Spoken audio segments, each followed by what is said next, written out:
everybody, and welcome back to Streaming Rainbow, and welcome back to Half of My Soul. This is our 5-part tabletop role-playing anthology where we reclaim the tragic, bloody weight of ancient myth and bend the arc toward joyous, unapologetic queer survival and thriving. Tonight, we are extending Pride through what we have deemed, I think quite appropriately, the month of Wrath, so that we can continue to raise funds for our friend and founder here, Serafina Smith, and also celebrate everything about queer living. Because you know what? Pride is whenever the fuck we say it is. And I feel like that's really the lesson of Wrath, isn't it? So, with that in mind, first want to mention very quickly the fundraising drive again for Serafina Smith. Who is a founder here, one of the best people who we all know, a trans woman who is just absolutely one of the best people that you could hope to meet, play with, incredibly talented artist, and has had to relocate her life for the sake of her own physical safety. So moving is expensive, and we want to help recoup moving costs and lost income. We got a Ko-Fi link somewhere around here. In the chat or description below. Give whatever you can, and if you can't give, share and amplify the link. Let's show Sarah that she is wrapped up in a fierce blanket of community care and love, and is not alone, right? As none of us should be. And that's a big part of what we're getting at here with Half of My Soul. Half of My Soul is thematically about two things. One is world-shaking bonds of all sorts, not just and even not primarily romantic, because all sorts of different kinds of relationships matter deeply and shake and shape the world around us. And that's what we want to dig into. That's what the name references. It's a reference to Madeline Miller's The Song of Achilles. Secondarily, the other primary text that inspired this 5-system and 5-week collection of games is Queer as Folklore. And there I want to highlight that we're exploring what it means to be the between people, right? People who live in liminality and the power that we find in that, as well as what shapes our lives about living in that liminality. Tonight is our 4th step in that direction. So first session, we sailed in the Aegean in Aegon, purifying sea caves of industrial soul extraction. In our second session, we pulled the caravan of the Circus Astounding along the banks of the Buckeye River in Under Hollow Hills, saving a mortal miller named Cheval, who is named Caval later in a multiversal thing, from ancient peat witches. In our third session, we descended into the damp forests of Great Morovia in Potvori, where Cyprus and Hakel, Agatha and Rusalka, Agatha the Rusalka, and Lishak the Chert, stood as a monstrous chosen family against religious erasure, permanently manifesting their pagan legends into the soil of Great Morovia. And if you haven't seen any of that, I highly recommend you do. These wonderful people next to me are extremely talented, and they did really good work across all of it. Time's passed, and the sacred Moravian oak under which those pagan monsters manifested has grown into a colossal towering tree at the heart of the enchanted forest. But now its roots are turning sour. The rivers are run with alchemical silt, and 4 princesses have been plagued by dark, synchronized dreams of the ancient tree's roots weeping sap. Because tonight, everybody, we are playing Perils and Princesses, a gorgeous fairy tale role-playing game of gritty and pretty, we're going to tell you what that means, adventure designed by Ryan Lynch and published by Outrider Creative Studio. Our princesses have followed their dreams to the clearing of the colossal tree under which lies Velisar's barrow. Now, before we wedge ourselves between the roots or whatever it is you decide you're going to do, let's meet the glorious traveling family. Performers, please introduce yourselves with your name, character name, character pronouns, unique fairy tale gift, fairy godmother. Fish, you move. Take it away. See, we function with T-Rex rules here. So the first one to move gets picked, and then you get to popcorn. So, but I am going to say we do need to go to Eli last so that Eli can say some channel stuff and then come back around to me. So take it away, Fish. Hello, I am Fish. I'm all over the interwebs as Fish Finley. I sing, I draw, I play games. It's a very fun time. I'm on everybody else's channel except my own. So if you want to see what I'm doing and where I am, go to my card, which is fishfinley.card with 2 R's.co. And that'll have a full list of links and everything to find me all over the interwebs. I do a lot of stuff. I'm everywhere. My commissions are currently closed. So if you want to commission the fish, you got to commission the fish later when the fish is less busy. Are we going through the full character thing right now? Just gift and godmother names. No description of name. Cool. I am playing Dia, the Rani of the Midnight Wilds. Her. She is her fairy godmother is a spirit of the forest, and her gift is in the book it is enchanting voice, but it's being flavored more towards the acting side of things because I wanted to really lean into like Bharatanatyam as a storytelling tool. Because the talents under enchanting voice are like music, acting, poetry. So I'm really leaning into the acting, even though it technically is called enchanting voice. So yeah. I mean, you act with your voice at least some of the time, so I buy it. Raw. Uh, you get I'm to going you to get to pick who's popcorn. next. I get to Yeah. pick who's next. I'm popcorning to Neon because Neon moved. Huh? Wow. Okay, fine. Hello. Hi. I am Neon's alien. I use they, she pronouns. I am playing Harlow of the Misty Spire, who uses she, her pronouns. Her gift is sage intellect, and her fairy godmother is an ancestor that visits her dreams. Uh, so I believe that takes us to Insha. Hi. Even though you said my name, I was still surprised. I don't know why. That's wild. Hi, I'm Insha. I'm at Instagram with 2 eyes on Instagram. And elsewhere on the internet, I guess. I am playing Lord Carrie of the Jade Wilds, she, they. Her gift is bog wisdom. Mm. I get to be a swamp witch. Yeah, you do. And there I want to point out that we're using, and thank you so much for providing this, Insha. We're using a Kickstarter backer specific add-on that Insha was able to share with us. So thank you so much for bringing that to the table. Yeah, yeah. And my fairy godmother, she doesn't know who her fairy godmother is. It's a very much a mystery. But the thing is that it's a noble fairy queen who's strikingly and hauntingly beautiful. I hate that for me. I love that for her. I hate that for me. Wonder what might happen with that. It's just Only one way to find out. who knows? But popcorning and over to Eli. Hey everybody, it's me, Eli. Does this voice match this look? Probably not. Eli, they, them pronouns. You can find me here on Streaming Rainbow. Not usually like this, but today I am going to be playing Lady Sabrina of Little Crossing, which is a shout out to the first time I've ever played Perils and Princesses with Insha. She was such a troublemaker, and she has now turned into they. Like she was she they back then, and it's been some time. So now they're really leaning into the they them of it all. My fairy godmother is just pure silvery mist.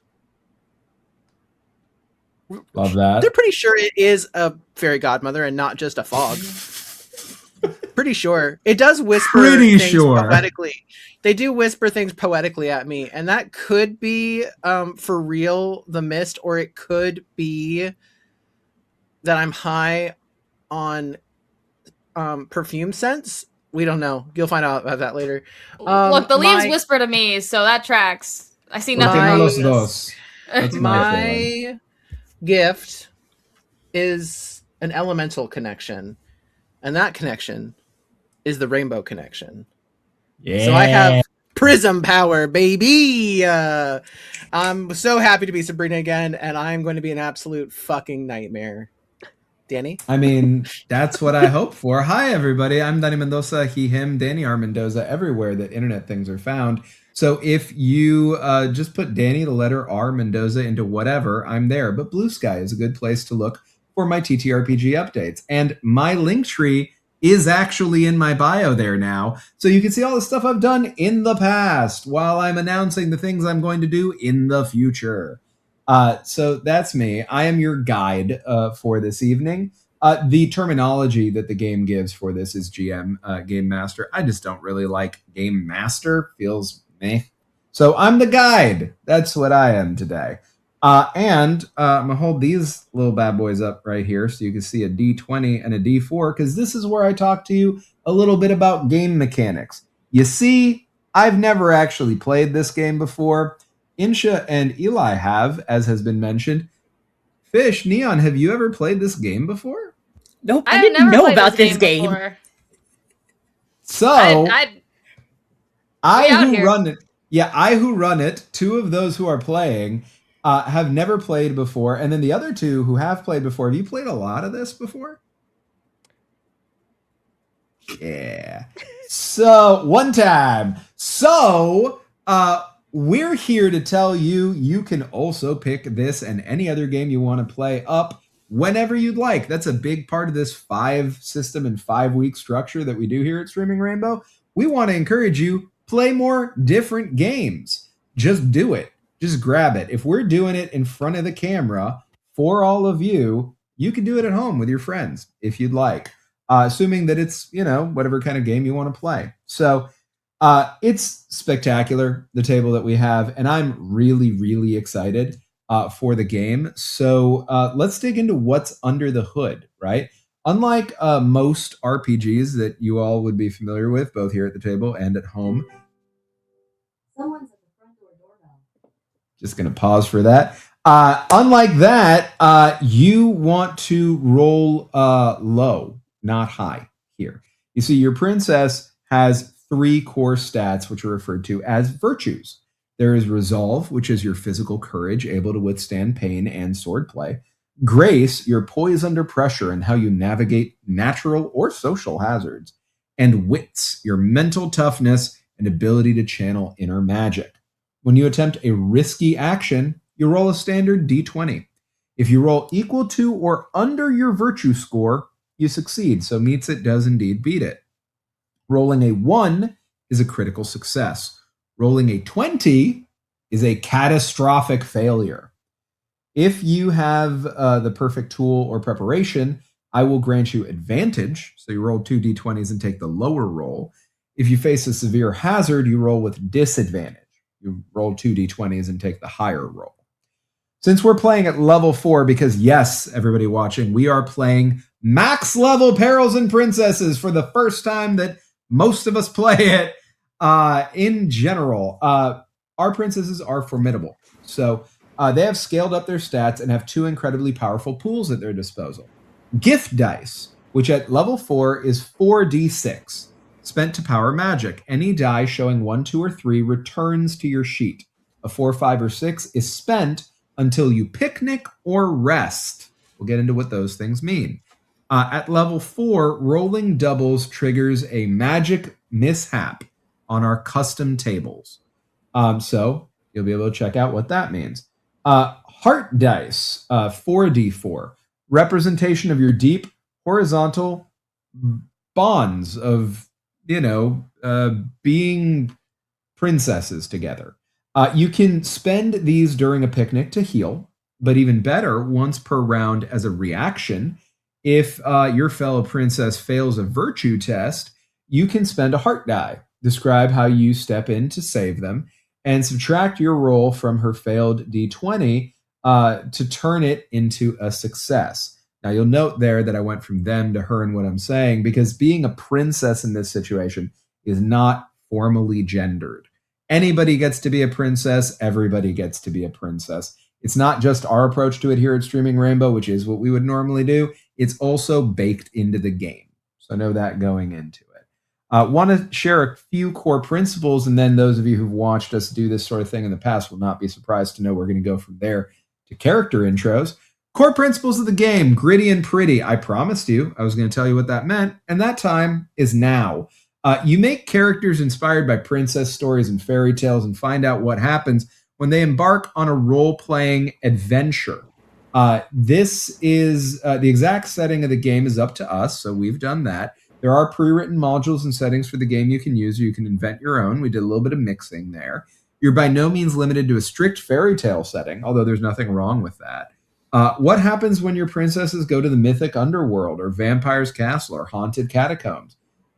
You can do whatever you want with it, right? It's just meant to be grounded grittiness when it comes to dealing with uncertain things that you're rolling on, and pretty, whatever that means to you. Pretty is yours to define, not mine, not anybody else's. What's your pretty? That's the pretty I'm talking about. Mundane is magic. So the game is built on a special kind of humble magic.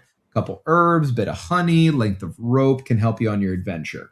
So you want to be creative as players with your toolbox at your disposal. And I, as guide, will reward your creativity. Placing importance on the trinkets you find along the way and keeping track of food and torches and other essentials is the name of the game. So this is OSR oriented in that way. If anybody watching is familiar with that, you do care about the actual lived reality of how viable what you're doing is, right? It's all about the little things that make a big difference. Another way of thinking about that to some degree is if anybody's a fan of Worlds Beyond Number, you look at how they handle witchcraft in that, where it's a lot of very humble magic, service-oriented, community-oriented. There's very similar vibes in here with a different system. Rulings over rules. This game works best when you use common sense, imagination, and collaboration. The rules are a toolkit to make your adventure, your game, and your story, and you're not beholden to them if they simply don't work in a specific circumstance. This is the book talking, not just me. This is how we approach things in general, but I want everybody to know, including y'all at home, this is what the creators of the game want you to do with the game, right? Use your judgment and creativity to decide what happens in your adventure. Multiple solutions. Again, this is all very OSR coded. Abilities in this game are open-ended, customizable, and applicable to a wide variety of scenarios. I'm going to present you with a bunch of challenges. I might not even know what the right way is to get through them. There might be 1,000 of them. It doesn't have to be the thing I thought of. It needs to be the thing you thought of, and then what the dice say happens with that. So find creative uses for what's on your character sheet. Understand that the answer is not on your character sheet in the sense of push a button, there it is. You can use the tools there, but you're not limited to that. Your only limitation is your imagination. The world is open and there's always another option. Painting the fuller picture, since the world exists primarily as info that I provide the players, this, like everything we've been doing, is theater of the mind.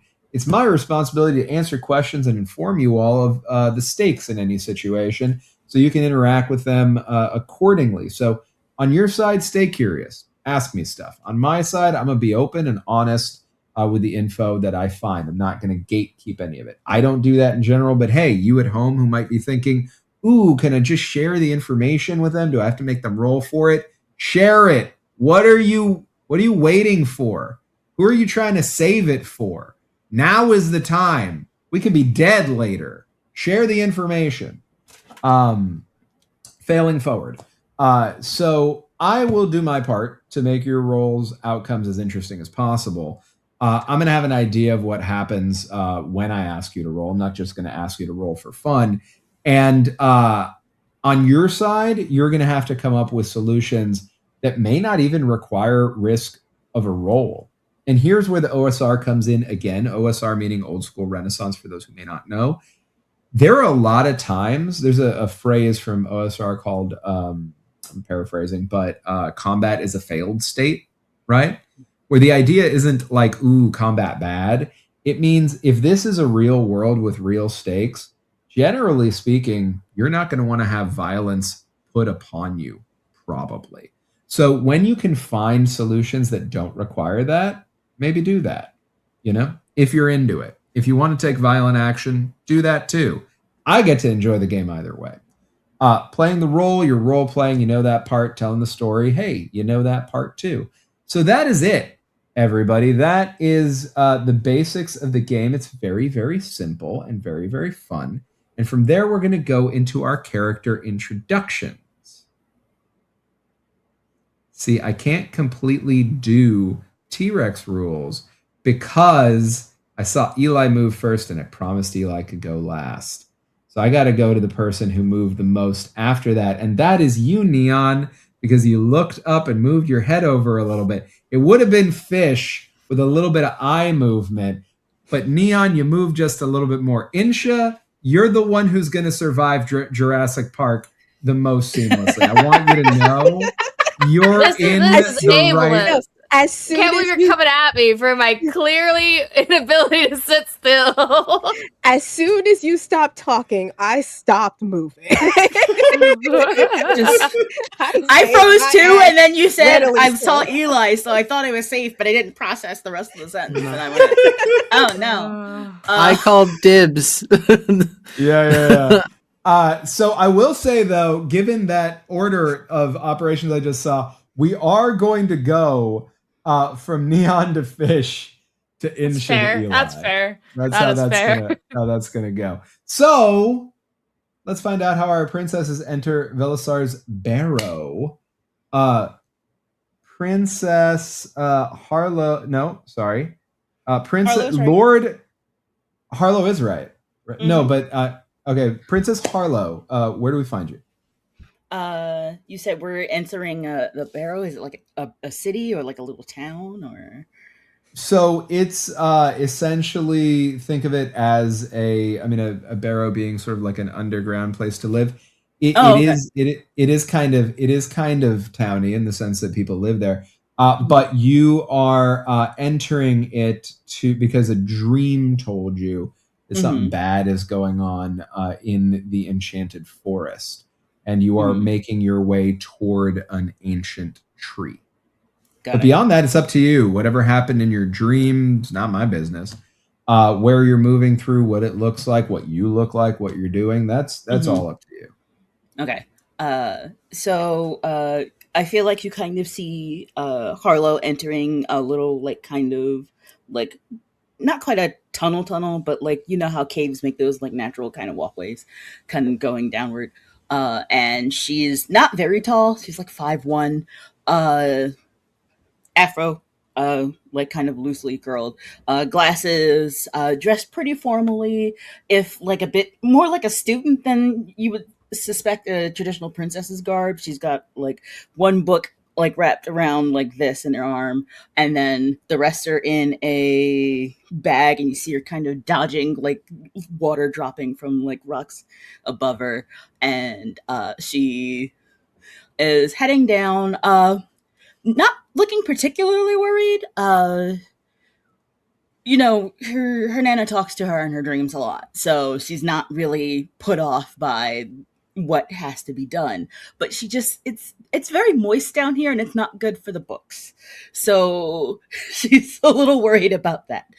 Uh, Squeezing deeper through the space, you're hit by a wall of freezing purple alchemical fog rising from vents below, completely blinding you and biting at your skin with frost.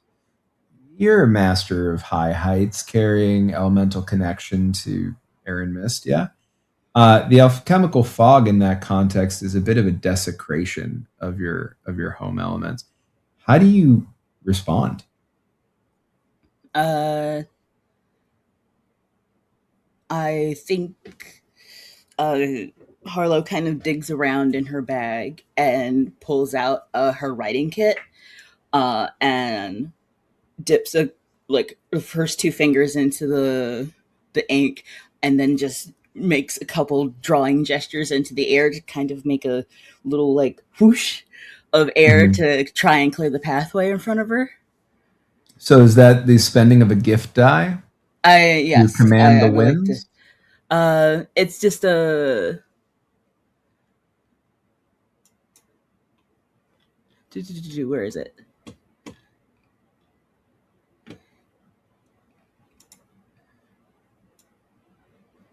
Technically, it's an invention. So my gift is Sage Okay. Intellect, and Okay.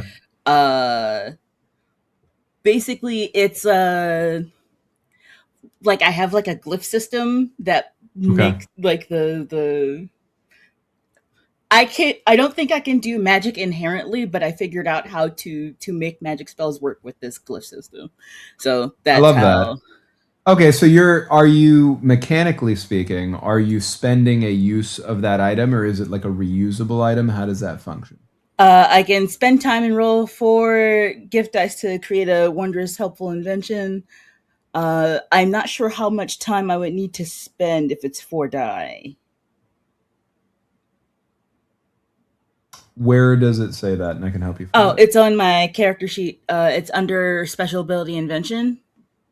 Let me take a look. Special ability invention. Spend time, roll 4 gift dice to create a wondrous, helpful invention. It could be a mechanical tool like a grappling gun, hang glider, a complex trap, or clockwork automaton. Alternatively, you can make a device that has the same effect as a magic spell. See pages 56 to 57. This device uses your gift dice to operate. You can only create and maintain a single invention at a time. They're finicky, need constant, and it cuts off there, but I imagine needs constant maintenance. And only I can use them. And only you can use them. Perfect. So you're saying that these are glyphs. Is there a specific, on pages 56 to 57, a specific spell you're attempting? Give me 1 second. The book is not loading for me. I'm so sorry. No, don't worry about it. I can also help with that. Let me go to pages 56 and 57 on my side. So I'm looking at spells: animate, glitter spray, poof, bind, slip and slide, mine, knock, lock, light, dark, disguise, float, fog. That actually creates a cloud of dense fog. Magic dart, restoration, perhaps could work. Back to bed, thingamabob, helping hand, bubble, tangle, haste, fireball are all possibilities. So I think that if you're treating this as an object and trying to get it to move on its own, I suppose you could use animate to try to animate the fog to move out of the way. You could, no, that's to teleport yourself. You could try to bind it somehow. You could try to bind it also. You could, no, that's for you to float. I'm going to say restoration. A creature you touch regains HP or is cured of an ailment or injury. I can also mend a broken object. I'm going to say restoration could also work here. Let's do restoration then. I feel like that's probably closest to what I want it to be, because the fog is clearly unnatural compared to like what's supposed to be here.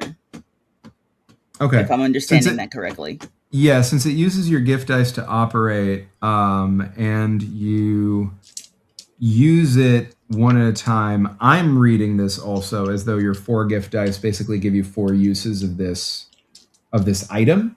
And then when that item is spent, you would have to do whatever you have to do to make it again or whatever during a picnic or something. Got it. Right. Okay. So yeah, go ahead and roll a D6 if you're going to make one use of it, because that is your gift dice.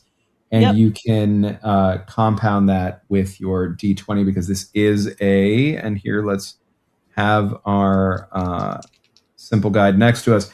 This is a virtue test, I believe, unless you're seeing something that tells you that you can use this separate from a virtue test and it's just the gift. Nope, it should be wits. Perfect. Because it's magic. So, yes. So roll me wits, and you are able to roll the gift die, and then the gift die would be able to lower your roll by the amount you roll. Okay. Oh, jeez.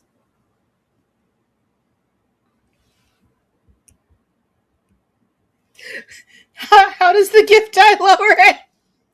Well, hold on, because I might be doing it slightly wrong. I'll read out what the gift die does. What did you roll on the D20? What did you roll on the goddamn 20? Yay! Okay. Well, a 20 always fails, so I can't do anything about that. But I am going to be able to teach us some more game mechanics on our first roll, which is very exciting for me. Yay, we're learning! Yeah, we are. But here I want to teach you a little bit about the gift die and the virtue test. So let's talk about it for a second. Roll your stat or under to succeed. 20 always fails. 1 always succeeds. Wits was mental toughness, emotional will to tap into your inner magic. You neither had advantage nor disadvantage. Gift dice. 1d6 per level. That's why you have 4 of them, because you're level 4. Use when invoking special abilities or magic. When using gift dice, choose how many to roll. More gift dice means more power, but a greater chance of a mishap, right? So you would have been able to roll more of them. If you retroactively want to do that, you can do that.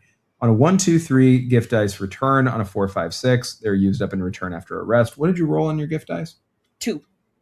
Okay. So it returns to you one way or another. Doubles on gift dice roll on mishap table. So sum means total of all gift dice rolled. Dice means the amount of gift dice rolled. Magic items have their own gift dice, which are recharged in unique ways. So these aren't your gift dice, actually. This is you used your gift dice to create this item, and then the item has its gift dice, which tantamount to the same thing, but yeah. When a spell or ability has a range of dice, 1 equals nearby, 2 to stone throw, 3 or more over yonder. So that's all I've got there for the gift dice. So I don't actually see anything here that indicates that you should anyway be bringing this down when applying it. And looking back at the notes that I created here, it's just for you to be able to trigger this. So here's the good news. You didn't have to roll a d20 wits test. You're just using this item and using up this resource that came back to you. So it's going to succeed. The bad news is you did roll a d20, like you rolled a natural 20, which is a critical failure. I can't just let that not be anything, right? So why don't you describe first how you successfully cast Restoration and what that looks like. And then I will tell you what your catastrophic failure in wits is in the wake of that. Okay. So as I mentioned, she draws the kind of glyph in the air. It looks like kind of like a like if it's like a circle with like little like shoots of grass and then like little circles to like denote like rain, like restoration. And it kind of flashes a couple times, like pulses with light, and then just and I love that. It spreads out. That's beautiful. And it clears a bit. Here's another fun fact I found. You have, am I right in saying you have alluring? Am I looking at this correctly? That is not me. I have astute and advisor. You have a student advisor. Never mind.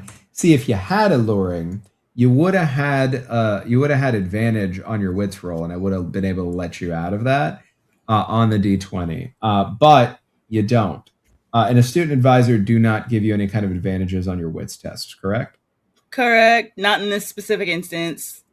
Cool beans. So we go back to you getting damaged here by this. So you are not going to be traumatized. I'm looking at the wounds. Nice. I didn't think that I was going to have to do this soon. So wounds, everybody.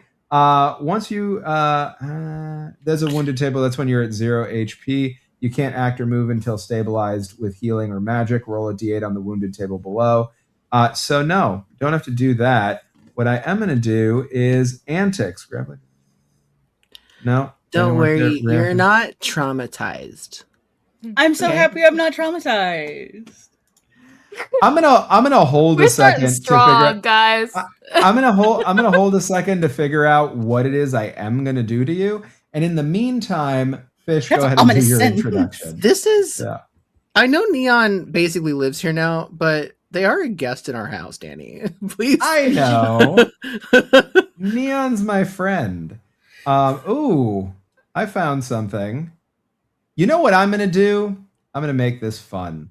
I'm gonna make this fun by putting this on you, Neon. You did not, and we're gonna learn more about the system as we do it. Cool. You did not roll multiple gift dice. You only rolled one because I erroneously told you could only roll one. You could have rolled 4 if you wanted to. Gotten back any 1, 2, 3s, etc. In penance for that, I'm putting your fate back in your hands for that d20 that I asked you to roll. That again, you did not actually have to roll. We're going to roll on the magic mishaps table. That's going to be the consequence for that natural 20. That's a 20? It's a d6. Okay. A d6. So you are going to tell me what you get, and then I'm going to tell you what happens next. All right. We don't want big money. We don't want whammies. You don't know what you want. Oh, gosh. I rolled a 6. Okay, so now I'm going to explain to everybody, since we're learning here in this introductory section, what is on the magic mishaps table. Actually, question. Do you want me to tell you everything on the magic mishaps table now, or do you want to discover it as we roll each of those? I feel like we should discover it. So curse. You rolled curse with a 6. Suffer a random curse in addition to the spell's effect. Oh, you are So now, traumatized. yeah. So now I am on page 78 here. And oh boy. Okay. What do I need here? A D12. So this is, as I mentioned, and here I'm going to use my death dice, everybody. You see how I held up Not a the rainbow death dice dice. before? The death dice are here. So this is an OSR system. It's highly generative, so there's a lot of useful tables. Speaking of useful tables, I just rolled a 9. We're learning what the tables say as we go. This is the curses table on page 79. What's a 9, you say? Popularity. When you go into town, you get swarmed by adoring fans, which makes conducting business or going out in public very difficult. Cure by having a disparaging rumor spread about you. Oh no. Yeah. This is the worst thing. It's like the Actually, the opening worst thing. song of Beauty and the Beast, but it's everyone shit talking. Yeah. Well, actually, that is it's the opening song of Beauty and the Beast. the Everyone's No, like, but they're wow, all that saying, girl's so damn, peculiar. that Wow, bitch is so weird. pretty. Wow, Belle, so pretty, but so not Weird. like us. Now everyone's just like, did you see Harlow? What the fuck? Yeah, I was gonna say the opening song, like that's the thing. You need them to shit talk you to break the curse. I put the curses. No. I put the It curses description in there for you all in our chat to be able to easily reference. I want adventure. That's all I can sing. Yeah. So the rivers run with alchemical silt, and 4 princesses have been plagued by dark, synchronized dreams of the ancient tree's roots, weeping sap. With that in mind, Fish, where do we meet your princess?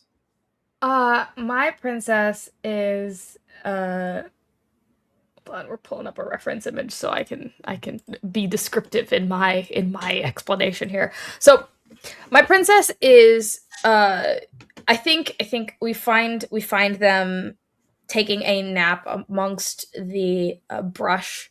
There is probably like the riverbank of some sort of like river within this sort of foresty environment where they're kind of cuddled up against a tree, wrapped up in the moss, and the warmth that nature is providing them, just kind of listening to the quiet rustling of the leaves and the babbling of the water. Just generally trying to kind of be in touch with their fairy godmother, which is just like the spirit of the forest. They are wrapped in very elaborately patterned scarves and like it looks like a sari. It's like a very very elaborately patterned sari, and they've got very bold makeup, as they use their whole person to tell stories to the forest, to the animals within. But right now we find them kind of groggily waking up from some sort of nap where they are trying to just kind of align themselves with the voices of nature. Where you awaken, you find yourself at the threshold of a great clearing. Speaking of animals, there is a giant mutated cave centipede that drops down from the massive branches, its mandibles snapping and dripping with an acidic purple fluid right in front of you. Your princess is face to face with this toxic, multi-legged nightmare. It blocks the only entrance gap, allowing you to move forward into the barrow. As a level 4 princess, what do you do? I hate that.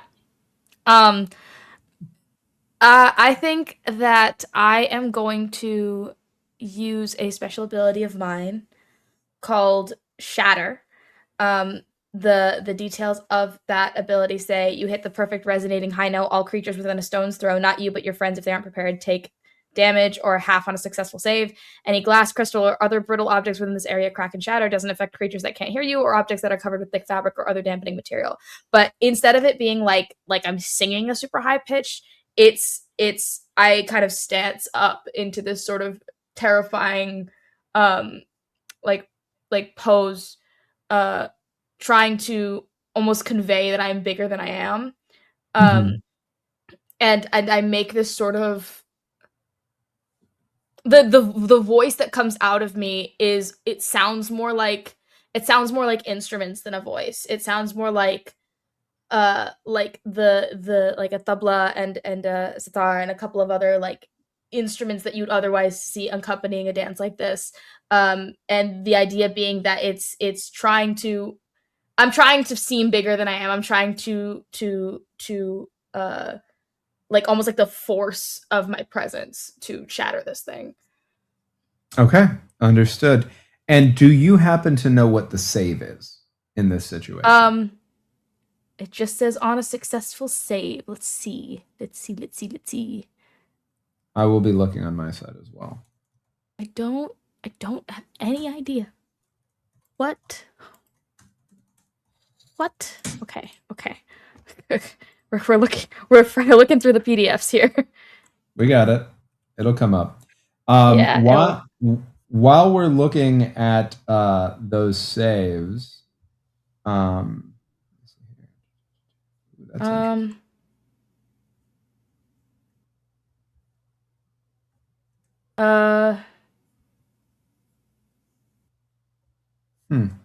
It just says save on a successful save. Okay, don't worry about it. I assume that I need to be doing the saving there, and I'm going to keep looking here for it. In the meantime, I'm going to roll for a save, and I rolled a 17, so there's no way that that's saved, given the way that this works. So there is no... Oh, here, I think I found something.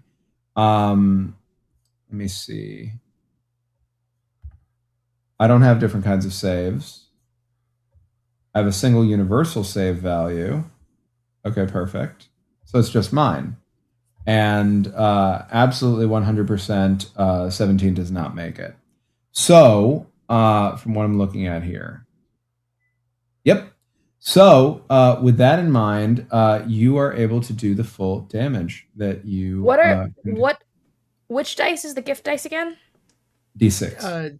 D6s. Okay. Yeah. I'm going to roll 2 of my D6s for this. Okay.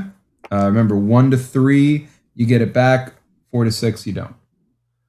I got a 2 and a 4. A 2 and a 4. So you lose one of those gift dice. You only have 3d6 now until you picnic or rest again. And you do succeed, though. So sum means the total on all gift dice rolled. Dice means the amount of gift dice rolled. And your language here said sum. It says sum. So it takes you do 6 damage. Okay. Woof. How do you want to do this? I stands up and it's like a wave of force echoes off of me. And kind of hits this thing. And I think given that in the spirit of the way that this is worded, I think like the kind of exoskeleton of this weird centipede creature starts to crack. And I mean I think it kind of hits the way that like a in any given movie when like a force wave hits, it like cracks and then starts to kind of flake apart as the integrity of this creature is no longer intact. Now here's the real question, and this is more flavor than anything else because you've wildly succeeded, so you can do whatever you'd like. Does any of it get on you? I don't think so, because the force wave is going out from me. I think visually I still remain basically untouched in my like visage, and I think that that's super important to Dia because like her whole thing is telling stories with how she looks, and to have that be affected is going to affect their performance. You playing a character that doesn't like to get dirty? Who's ever seen such a thing? Never happened before in my life. Yeah. Let's just be so clear though. Dia doesn't mind getting dirty. It's just a matter of like the control that they have on that being servicing their performance. 1,000,000%. I will say it blasts out with that incredible use of that resource. It blasts out into every direction other than you, clearing a path where you're comfortably able to move forward. As you presumably do, if you do. I move forward because I want to see what's up with this clearing. Why is there suddenly clearing? What is this? I love that. Insha, time to find where your princess is at. What do you got for us? Oh no. Um, so I think between the trees as she's kind of like coming from where she lives in the middle of like swamp and tree and mist and moss, um, we kind of have this like wanding and waving through the trees as she's just kind of like carrying up any sticks or branches or moss or even like little critters like behind her with her long dress. And we end up seeing this like hauntingly striking black woman with green moss hair and dreads, but at the ends of them it's all alligator teeth and they're hanging, but they also have this gold to them as well. And you see when she steps out into the light a little bit that she has these large golden earrings and like along her face with her silver eyes, she looks as if she is like in between this place of like alive and dead, but you can't really understand or know that. And her on her face, it looks like she has a bunch of marks on them. Some of them, like, have been because of the fact that she was fighting, and some of them, you can almost see that they were used as signals in magical rituals, but she has moss along her face to help the scarring, and she's, like, wearing this veiled black hood and this tattered and rough gray, black, and green dress with a belt, and the one important thing that she has on her is a arrow, which is made of a skeletal spine, and all of her arrows are just needled down to the point of like skeletal like just structures. And she also has her teddy bear attached to Mhm. her because she's nothing but a sensitive girly pop. Um but I think even going between the I love trees, her. she Mhm. like, Yeah. she's talking to herself, and she's just like, "Yes, mama, I know, I know, I know. We gotta go. I don't know which way to go. It could be left, it could be right. Mama, please stop yelling. I don't know why you're yelling at me." And, like, she is just talking to herself in the middle of these trees. As she does, she is interrupted by "Ah! Ah!" as a terrified barrow badger is pinned under a collapsed slate tile. Uh, Seeing it at a distance or coming up to it up close, that's up to you. Either way, you can see that it's thrashing in pain, and its screeches are echoing through the chambers of this area, threatening to alert anyone who might be around in this space. Space is a little bit segmented, but it does seem to echo across from segment to segment. Um, you can feel this little creature's raw panic at whatever distance you may be at. What do you do?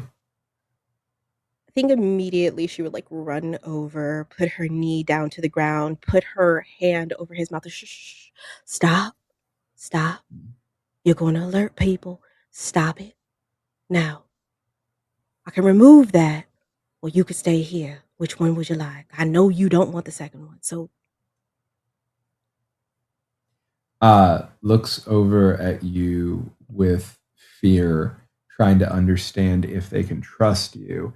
And here, um, I'd like to know what kind of interaction you're attempting to have. Is this a grace test when trying to navigate social and natural hazards, a bit of poise under pressure? Are you calling upon magic in any way? Are you trying to use any kind of a special? Is there anything else that is in your character's design that might apply, or anything else that you might want to share with me to help me better understand? Mm. What does hold on. Let me get my quick guide. Sure. I would like to argue for resolve. Mostly Okay. because this thing is terrified of her trying to trust her, but at the same exact time, she's also trying to channel her emotions and just be like, I can physically take this off of you if you just stop screaming. I buy that. So this is like a very empathetic interrogation check, for lack of a better term, where you just were trying to be like, "Shut up, and I'll help you." Yes. Super fair. Yeah, let's roll resolve. What is your resolve? 13. Okay, at or under a 13. No whammies, no whammies. Yay, it's a 8. Hey, you fully succeeded at that. So you absolutely were able to achieve that. This person, this little badger, like, okay, don't hurt me. It hurts so much already. No, I'm not going. I'm not. You just stay still for me, just real quick, and then I'll moss you back up. Just give me 1 second, and then she tried to remove it as quickly as possible and just like throw it over. But then I want to be able to use, and I forgot how talents work, but I want to be able to use her talent of medicine in order to help heal his wound. Let's take a look at the sheet. Let's look at what it says for medicine for her. Where is medicine on your sheet? It is under my talents. Under your talents. Special abilities. Why am I having trouble finding it? Things, my stuff. Max. Oh, I see. It's up there. And it doesn't have a description. So let me look up what medicine does, but I do think that you should be able to help heal them. And I can tell you, healing yourself utilizes heart dice. It's not impossible that it would apply here. But let me take a look. And if anybody else has the book and finds medicine or healing in general first before me, please feel free to share.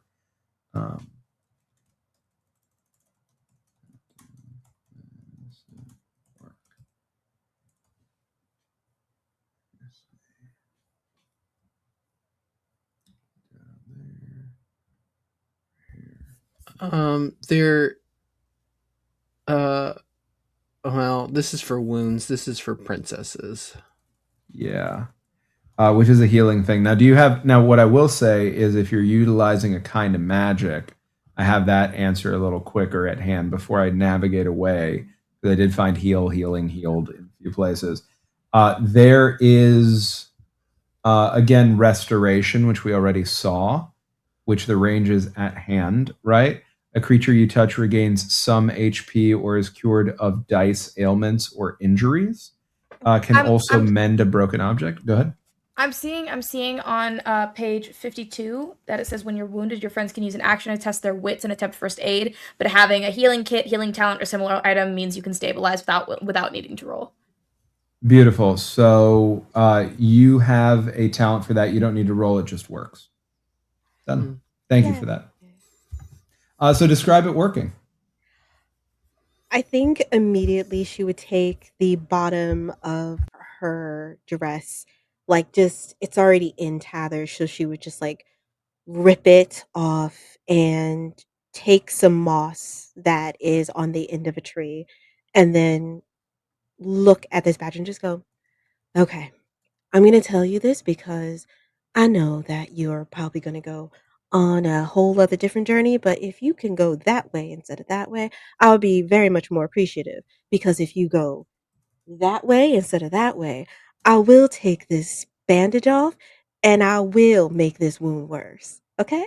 Just FYI, just letting you know. Now, I'm going to apply some pressure onto Mhm. your wound, and Mm, I am mm, mm. absolutely going to wrap it back up. Now, here's the situation. It's gonna burn for the first what did mama tell me? It's gonna burn for the first maybe like I don't like 5 burn. minutes. Does it have Oh, to burn? Can it's it be gonna have something other than burn? no, it's gonna have to burn. Oh, I'm so sorry about that, but it's gonna burn, and then it's gonna cool, and then after maybe like a day, then you could take it off, and then your wound will be healed. All right. okay. All right. Thank you. I think. Just tell me when to be ready. Now, and then she just immediately Oh, just no, into stop, the. stop screaming. We told you about screaming. I told you about screaming. Stop screaming. Just stop I screaming. couldn't control it. I'm sorry. I'm not used to it. It didn't feel good. Right, Did not like now. it. You're gonna feel the icy. Do you feel it cold? I do. I do. Right. It's so cold it burns. Is that Oh, normal? mm, you know what? Maybe. Um, try Maybe. yeah, Maybe it doesn't feel good. try You getting up don't and know? walking around. You might feel better afterwards. If you walk in that direction, I'm pretty Ah. sure you'll feel good. Oh. Just go over there. Ah. Like, yeah, Oh. yeah, Rub This some feels dirt on it. yeah. terrible. Oh. Oh, oh, Oh. oh. Yeah, go over there. Yeah, over there in those green patches. All right, Okay. you'll do good. Thanks. I think. All right, many wishes, many kisses. Go over there. All right, bye bye now. Bye. And I lied to that just man. sort It's of gonna take about an hour. slinks off. As in the distance, you hear, shit, I'm not supposed to do that. Stop. And just going on as this tiny little creature tries to control themselves. At a different point, and I will remind everybody here, the catalyst is that the rivers run with alchemical silt, and 4 princesses have been plagued by dark synchronized dreams of the ancient tree's roots, weeping sap. This tree is, as they know, in the enchanted forest where you all are traveling through and to this barrow. Eli, the time has come. Who do we meet and how do we meet him? Sabrina of Little Crossing. It's like the only one not from some kind of wild. I'm going to be fully honest. Everybody else is from a wild. I'm just from a little town. Sabrina having these dreams immediately went into production mode. Okay. Because, oh my god, I'm gonna see my friends, the girlies. It's been so long. I have to bring gifts. So like, you see like it's a masculine body, but with a very made up face, and like the robe hanging, like a silk robe hanging off his shoulder, and like the 1950s Doris Day, like fuzzy slipper heels, like. Mm-hmm. It's just so dainty, and they're like running around their workspace, mixing things together, different scents, different oils, different things. This and then this. No, too obvious. No, it can't be that. I'm going back to the drawing board. I will not give them basic. This will not be basic. No, absolutely not. Okay. And I won't do wet dog again. I won't. It's tempting. Because it was like really on point. But no, not right. Okay. All right. Okay, I'm ready. Ephemera.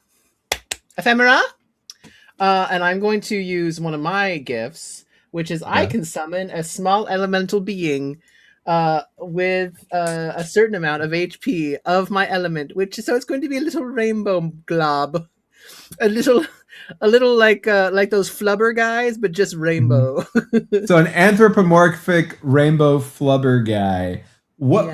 Tell me about what kind of personality Flubber's got going on. Ephemera. Ephemera is joyful. Mm-hmm. It does a lot of wiggles. It like does like the Buddha belly dance.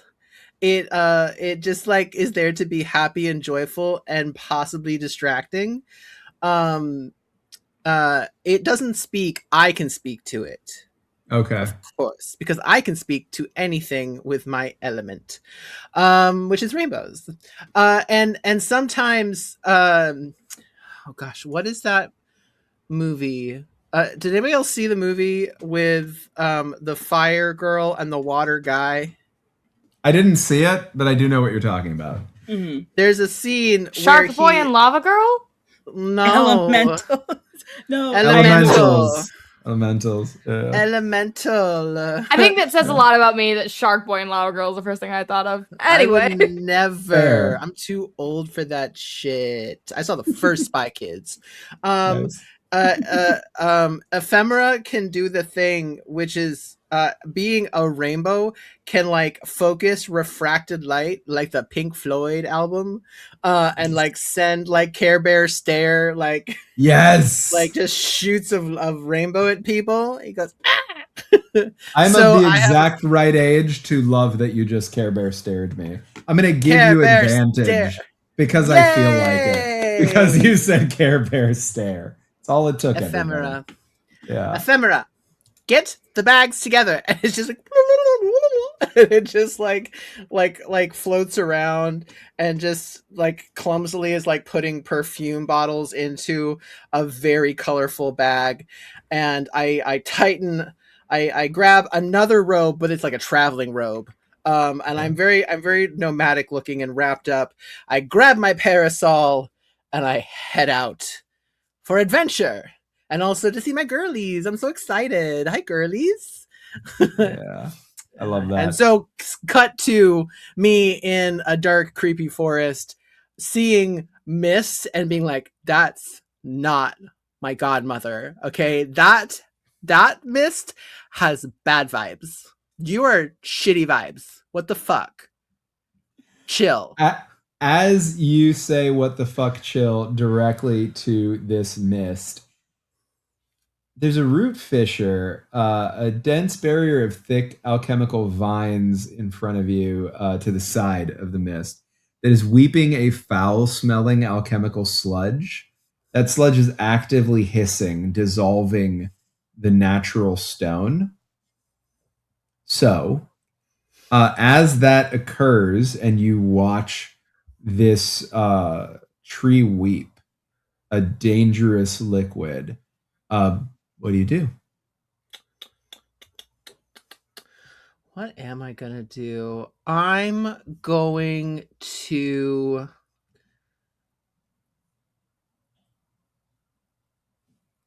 I think I'm going to summon a storm. Okay. Which, so I call a violent elemental barrage to rain down in a location I can see. It's sum of creatures within a stone's throw of each other take a sum of the damage or half on a successful save. So I was all looking it up for the audience as well. As every creature that Danny plays or that the GM plays has they don't have wits, resolve, all that. They just have save. So it's like if they're tough, I couldn't figure out if they're tough, they get more save or less save, but I was trying to look through it. I think that they would get more save because it would make it easier for them to save, right? Yeah. Because it's not a resource that they use, it's what they have to roll under. Yes. To save. So I still think to hit, it's not about going against my save, actually. I think it's about going against your result. But I'm wondering, so if I'm using, should I do like a resolve or something to see if the storm is where I want it to be?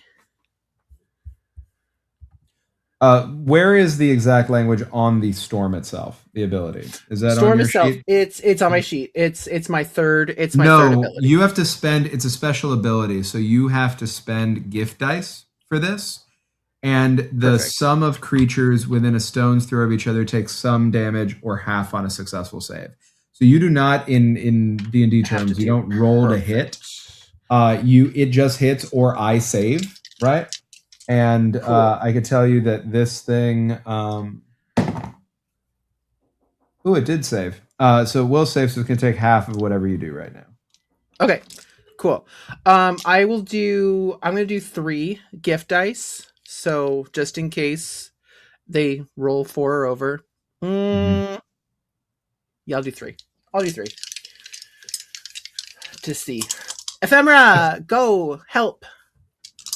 Wait, remember you have advantage. Perfect. I can hear that. That's good. Well, no, I don't have. I have to do the sum. Oh, you don't. Oh, that's right. You have to do the sum. I'm wrong. You're all good. Gift dice are different, so that advantage stands. It does stand. That's true. It stands. Yeah. Good news. I still get 2 of them back. It is 5 total, so they take. Or sorry, it's 10 total, so they take 5. Because they saved, and it's just this shower of like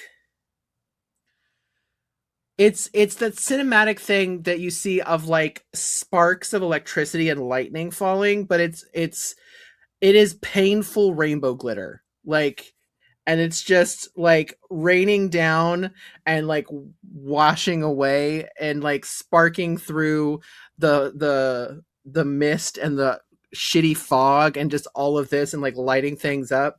I'm just full of, because we're princesses. I'm thinking of that the sparks that fall off of Beast when he transforms into Adam. So it's kind of like that, but it is full rainbow and just like sparking up and clearing away with 5 damage. 5 is half, but is halved, right? Because it was 10 total. It was 10 total, 5 done. Okay, and I lose a gift dice because I rolled a 5 on one of them. You do, so you're down to 3 also. We're still in the intros, everybody, and 2 of you are down to 3 gift dice. It's not even my birthday. All right, so you 5 down. Most of that is cleared out. You still have a little bit left to deal with there. And here I'm going to go ahead and say that we're going to see what happens when you have to deal with damage coming at you. What is going to, let me look at this sheet here. Defending is what I'm looking for here. So attacking is what you just did, right? Test resolve, for which actually you don't have to do that. You were using a special, but you in the stance of, let's say, an attack. We're not in initiative because this thing just exists there. We'll deal with initiative when we get to it. But right now you are defending, because what is happening is some of that nasty looking business that I was describing, that sludge is actively hissing, dissolving the natural stone in the storm, is now moving toward you. Hey everybody, we're back. That alchemical sludge got right up in our shit and it was really fucked up. But you know what? We're out here surviving and thriving in half of my soul. And we're right back in to the moment where one of our princesses really did a great job of knocking down something that did make it save. So it is still standing a little bit. This sort of infected, brushy, nasty thing that's dropping all this acidic purple gook that is gonna maybe get on you in the wake of this storm. And I need to see if it doesn't. So you're gonna roll Grace to defend. Defending, and you do it with advantage, which means you're gonna roll 2d20, take the lower. Subtract armor value from the total damage. Perfect. Okay, good. What were you gonna say? So I rolled, and I'm gonna tell you right now that as much as I love my rainbow dice that I got for Streaming Rainbow, it betrays me every time. That was a 19. Luckily, my very pretty dice was a 9, and I have armor of 1, so it was an 8. And my grace is 12. Hey, that's amazing. Okay. So with that, you succeed in avoiding this enemy attack. So you don't take any damage in this situation at all. And you do still have, you've already taken 5 out of this thing, HP. How much more could it have left? What are you going to do to these acid dripping, thorns and brambles and vines and things in front of you? I think, okay, wait. The element they're made of. I don't know. Okay, they can attack. Okay, I'm gonna go ephemera. Get it? Just get it. Okay, thanks, ephemera. Mhm. So they can only do a d6 of damage. Mhm. But they can attack within a stone's throw. So I still think I need to roll. I think I still need to roll to see if they hit. But You everything would that roll resolve, I would imagine, to I make that don't happen. have to though, because everything is equal to, because I created my baby. Uh-huh. Everything is equal to my wits, which is 14. Oh, then wits. Okay. So I'm gonna roll for ephemera. Go, baby. You know what, ephemera? You're fired. It was a 15. One off. Baby's too busy dancing in the sparks because it can't get hurt. It's like, So rainbow, rainbow. But it can take, yeah, go ahead and hit baby. I'm hitting baby. I am hitting baby. That's what's going to happen right now, which actually means that I don't do anything. Baby's got to roll grace Luckily, it's a wits. I'm not doing that one again. Let's do to, this to one. dance between the raindrops of alchemical sludge. Wits. How much?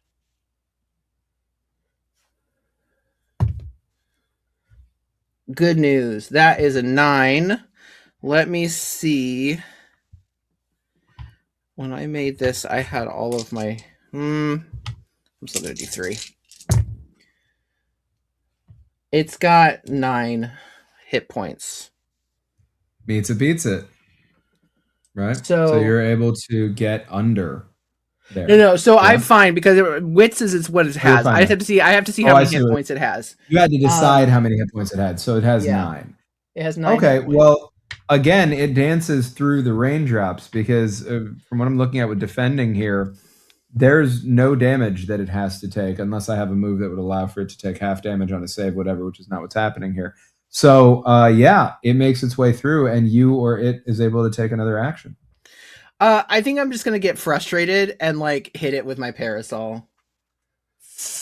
Okay, that is resolve, which again for you is wits because everything is wits, right? Nope, that's just baby. Oh, I have just baby is then only yes, it's resolve for you. wits. The rest of me is Okay, the rest beautiful. of me. Resolve for sure, which is 13. Okay. 8. Gorgeous. So I have a D4 of damage with my pedestal. You're gonna want it to roll well. 3. Hey, you just got it. How do you do it? I am just like swinging at it, and then I do this. I do a thing where I close it, and then I open it really hard, and it's just like this burst of like air that's rainbow, and it's just like, and it, like to make it go. Get out I of love here! that. It's the parasol Care Bear staring outward, just bah, out into the thing. So gross. And it's super effective. So you're able to clear the space, and all of you, this timed out so well, everybody. You happen to cross these thresholds and get these things done all at once. Who would have thunk it? You bypassed the centipede, neutralized the sludge, cleared the fog, and even saved the barrow badger. All of you step into what we above table understand is area 2, the root cavern. Making your way through these roots and their little sort of segmented areas leading into it. The tree roots of what you know is the connective tissue bringing us from this ancient Moravian oak in our last story have grown here in the Enchanted Forest into a cathedral-like cavern. It's very dimly lit, with only a few pale shafts of starlight passing down through the gaps in the massive roots above. The soil beneath your boots is soft, wet, and black. But as you look closer, you see a thick, glowing purple sap still weeping from the roots inside. The tree is bleeding, and suddenly the shadows along the cavern walls shift. Clambering out of the dirt are three small mischievous creatures with mossy skin, sharp teeth, and eyes that glow like rotten wood. Rot goblins! They're clutching sharp alchemical sticks, cackling in a chaotic, discordant pitch as they point at your boots. One of them shrieks, "More sweet meat for the king's crown! Slay the pretty princesses!" And with that, we are taking our mid-show break, friends. Take a deep breath, grab some water, and we'll be back in exactly 10 minutes for us, a few seconds for you, to see if our princesses can survive the teeth of the rot goblins. See you in 10. I'm gonna kick their faces in. Bye.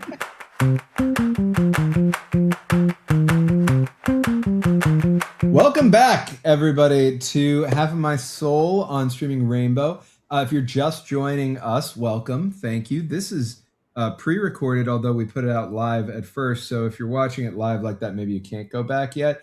But if you're watching it after that, you absolutely can go back. And I highly recommend it because these wonderful people have done a great job already so far tonight. We're playing Perils and Princesses, everybody, exploring a beautiful, dark gothic, and deeply queer reclamation of fairy tale mythology. And I am your guide, Dani Mendoza. We are raising money tonight still in this, our Year of Wrath. You see how it continues to evolve, Eli? Because it is our extension of Pride, everybody. This is coming out in July, but you know what? Pride is whenever the fuck we say it is. And in this month of Wrath, we are raising money for the one, the only, our very own founder, sister, and best among us, Serafina Smith, for mutual aid for her move to somewhere safe from where she was living before. So if you can help out with that, there's links all around me right now where you can go to do that. So please do that. If you can, and if you can't, it's okay. We love you. We're grateful that you're here. Amplify if you can, and we'll appreciate that.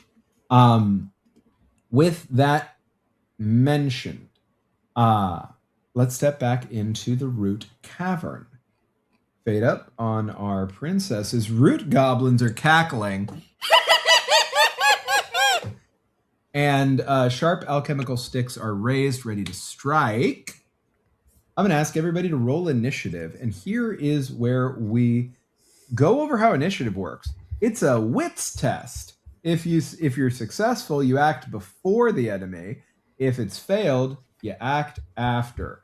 Proceed in the same order every round. Rolling a 1 is critical, and you may perform 2 actions your first turn. So what do we got, friends? A wits test. What does that mean? Is that we're rolling underneath our wits? Under wits. Sorry, yeah. So what is your wits, for example? 17. So you just gotta meet or beat a 17 by rolling at or under it. It's very, very good. On a D20, correct? On a D20. I got a 13. 16 done. 13 also does it, right? From what I remember, because it's 14 on everything. Yeah. Okay, or on wits. So both of you go before the enemy. What about you, Insha, and Neon? I failed. I rolled a 17 over a 14. Then you're going to go after the enemy, assuming the enemy is still standing by then. Insha? I got a 12 under 13. Hey, perfect. So you also go under. So I'm going to say it was 16 under 17, 12 under 13, and then what was, and yours was 13 under 14. You're all at 1 under. We're all 1 under, yeah.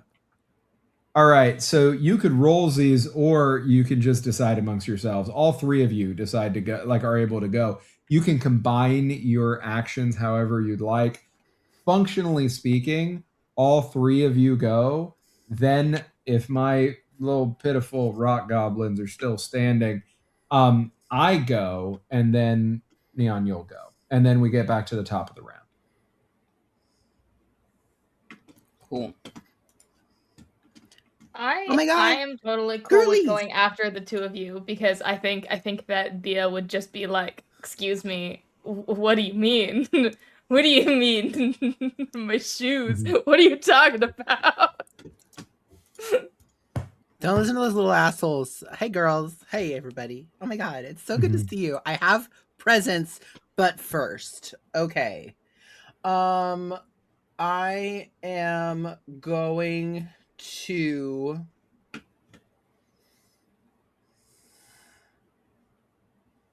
What am I gonna do?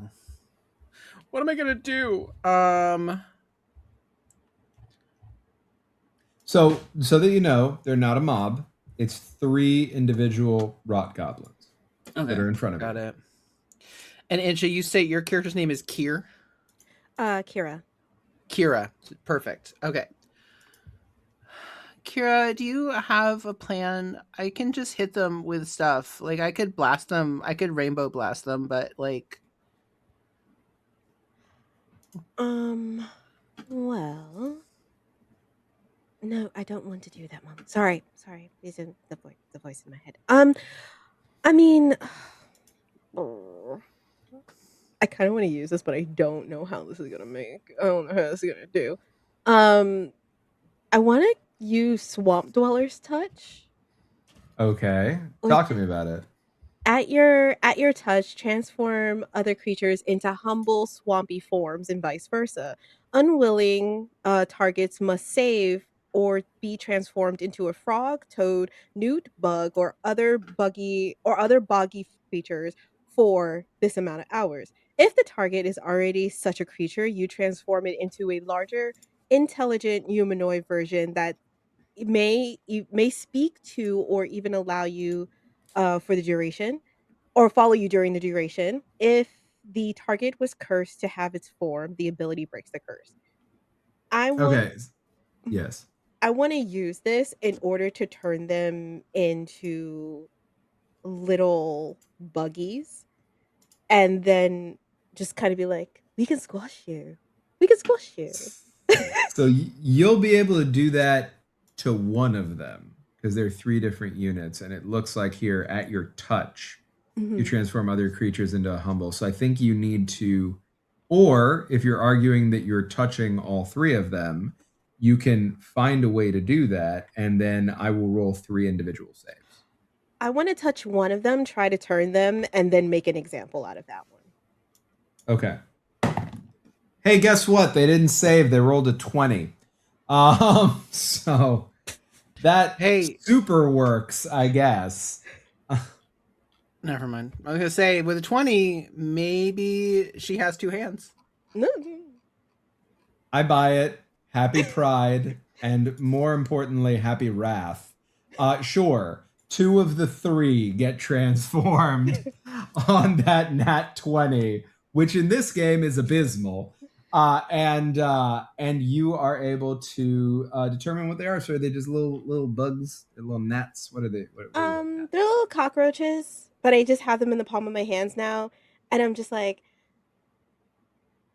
hi. So here's the problem. I can squish you guys together. Look, it's I can squish you guys together. Look, I can see you. You're going to be together. Or one of my friends we can all obliterate you. Just either one. It's just fine. So the ones in your hand they look like bugs, but they still have the same voices. So they're going as you're dig doing my that. nails into them.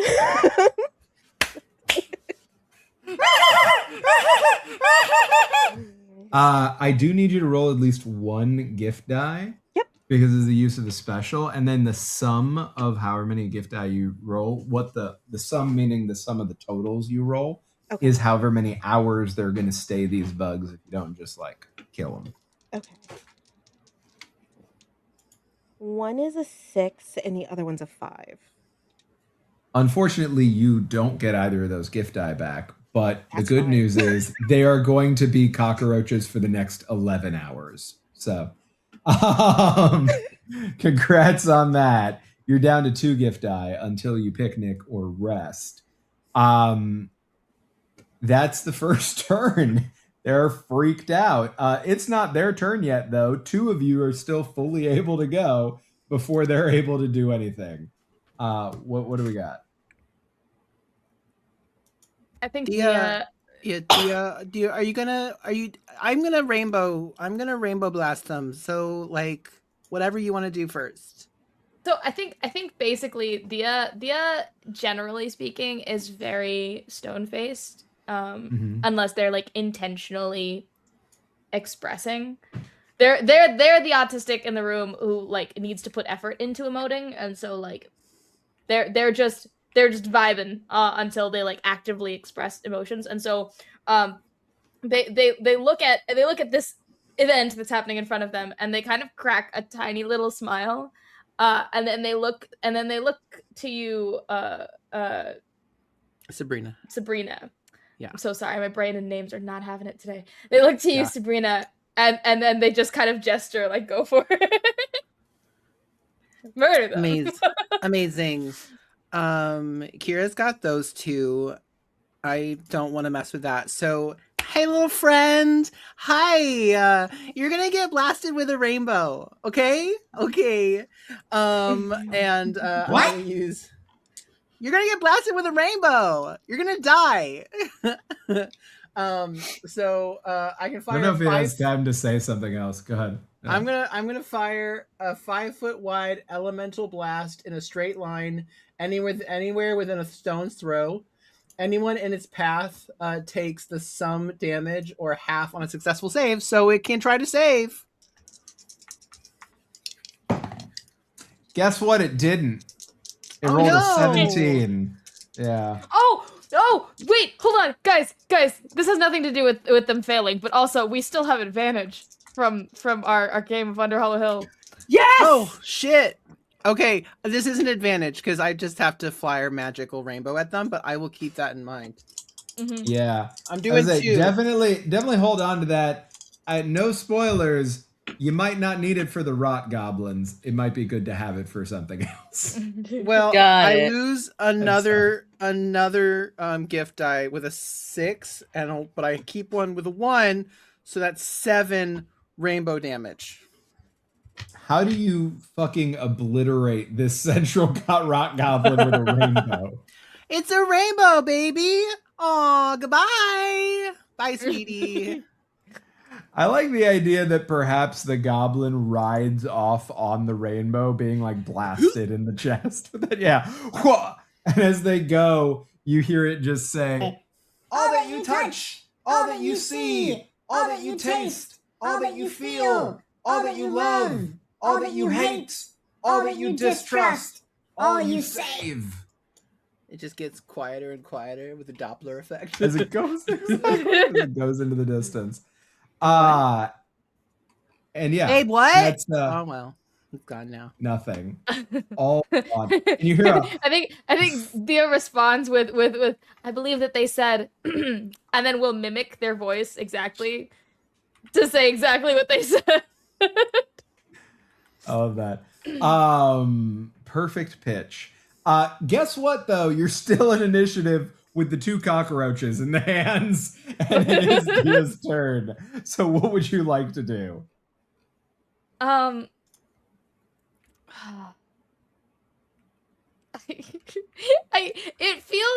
It feels like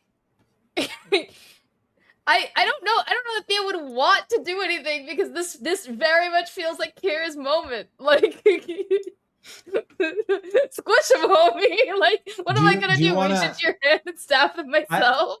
I don't know that the game has this, and I'm clearly not asking this for any particular reason. Would you like to hold an action?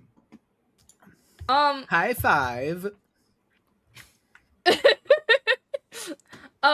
Yeah. If they leave Kira's hands, they will be receiving a dagger to the spine. So, would you perhaps be interested in phrasing that as, if a combatant enters the fray, ... Yeah, sure. I will take that tip from the magnanimous GM that is offering it. If a combatant Cool. enters the fray, they will receive a dagger to the spine. Love that. Beautiful. So it's my turn now, if I'm following correctly. And guess what? Oh my gosh, There's another rock goblin. Yeah. It's a rock goblin captain that gets out from like a mound of dirt that was further away and goes, Listen, you. I don't like it when people get in the way of my plans. clanging a sword around. I'm I gonna just get walk ya. behind him and Yeah, you could full shank before it is Neon's turn. So if you don't fully take this one out, Neon, you're fully able to if you want to. Got it. So, I'm gonna be so for real. I think Thea has full confidence in their friends here to obliterate this thing. And honestly, Thea already obliterated something earlier. Thea's just a little bit tired from obliterating things. They just want this thing to stop talking. I'm sorry. Are you telling me that Dia wants to cut out its tongue? No, Dia, look, Dia is not the prophet, okay? Dia is not the prophet, and this thing has not irreparably betrayed Dia. So, You don't know that. we got two You don't know missions. that. Not yet. You don't know that. Dia's just gonna kind of walk over and stab it in the back. Like, can you shush? Again, like very lacking in emotion. Like, I'm very much just like. You have to roll resolve, I think, in order to do the weapon damage, if I'm not mistaken. Okay, well, resolve is a 17 because my stats dice were very nice to me when I was rolling my stat. That was a Nice. 6. Yeah, I think a 6 beats a 17 in this situation. Mhm. So, what is your damage die for your dagger? It's a d6. All right, roll me a d6. And I rolled a 1. So here's the fun thing. The rock goblin captain, and here now you get to learn that, has an armor of 2. So it goes king off of the armor back there and takes no damage. I think. Does it at least stop talking? Actually, I might be wrong. Because I think the way it actually works is I have to still react to that to see Yeah, if it's still I think it's still a matter of like, yeah. Yeah. So what I said, not true. Okay. What happens instead is it does happen, but not the way I said it, because I believe the armor 2 takes away from the damage total. So it's still a -1 damage that you're doing with that one, but it does hit because I fully did not save. So why don't you tell me how it hits and does no damage? I think that Time. I'm sorry, time out. I think it does what happens to us, which is it doesn't do anything to affect the damage. It just the armor would lower or like it helps the save. Oh, then I do save because, and here you get to know what the things are. Has a save of 8, has an armor of 2, which is a 10, and guess what your boy rolled? A 10. So with that save, but we did it the right way, so thank you for that, Eli. Ting. How does it make contact but not make its way through? I mean, Thea's not really trying to hit this thing. It's just I'm sick of these things saying ominous nonsense at us and in funny voices. You could just talk to us like we're here, so like you could just say words normally. But nah, you have to be all ominous and weird, and I'm kind of sick of it, man. So I walk over and just like I'm trying. I think the intention is like I want to cause it enough pain for it to just be distracted and turn around and look at me, but I guess I don't register that I'm not paying that much attention to that. I'm just like, I just want you to stop talking. And it just dinks off the armor. So it goes looks over at you. Sorry. Looks over at you. And then I know. And then it says, You know, that's really disrespectful. You didn't even try to sneak up on me. You just walked up here. I then make eye contact with Harlow. yeah. It is going to try to attack you now. Cool. And so you're going to have to defend with grace. Okay. That's D20 against my grace, correct? Yeah, below Yes. your grace. Below your grace. I did not succeed. Uh-oh. Okay. I'm yelling out, Dia, I have perfume for you. It's gonna help you relax. I totally distract you.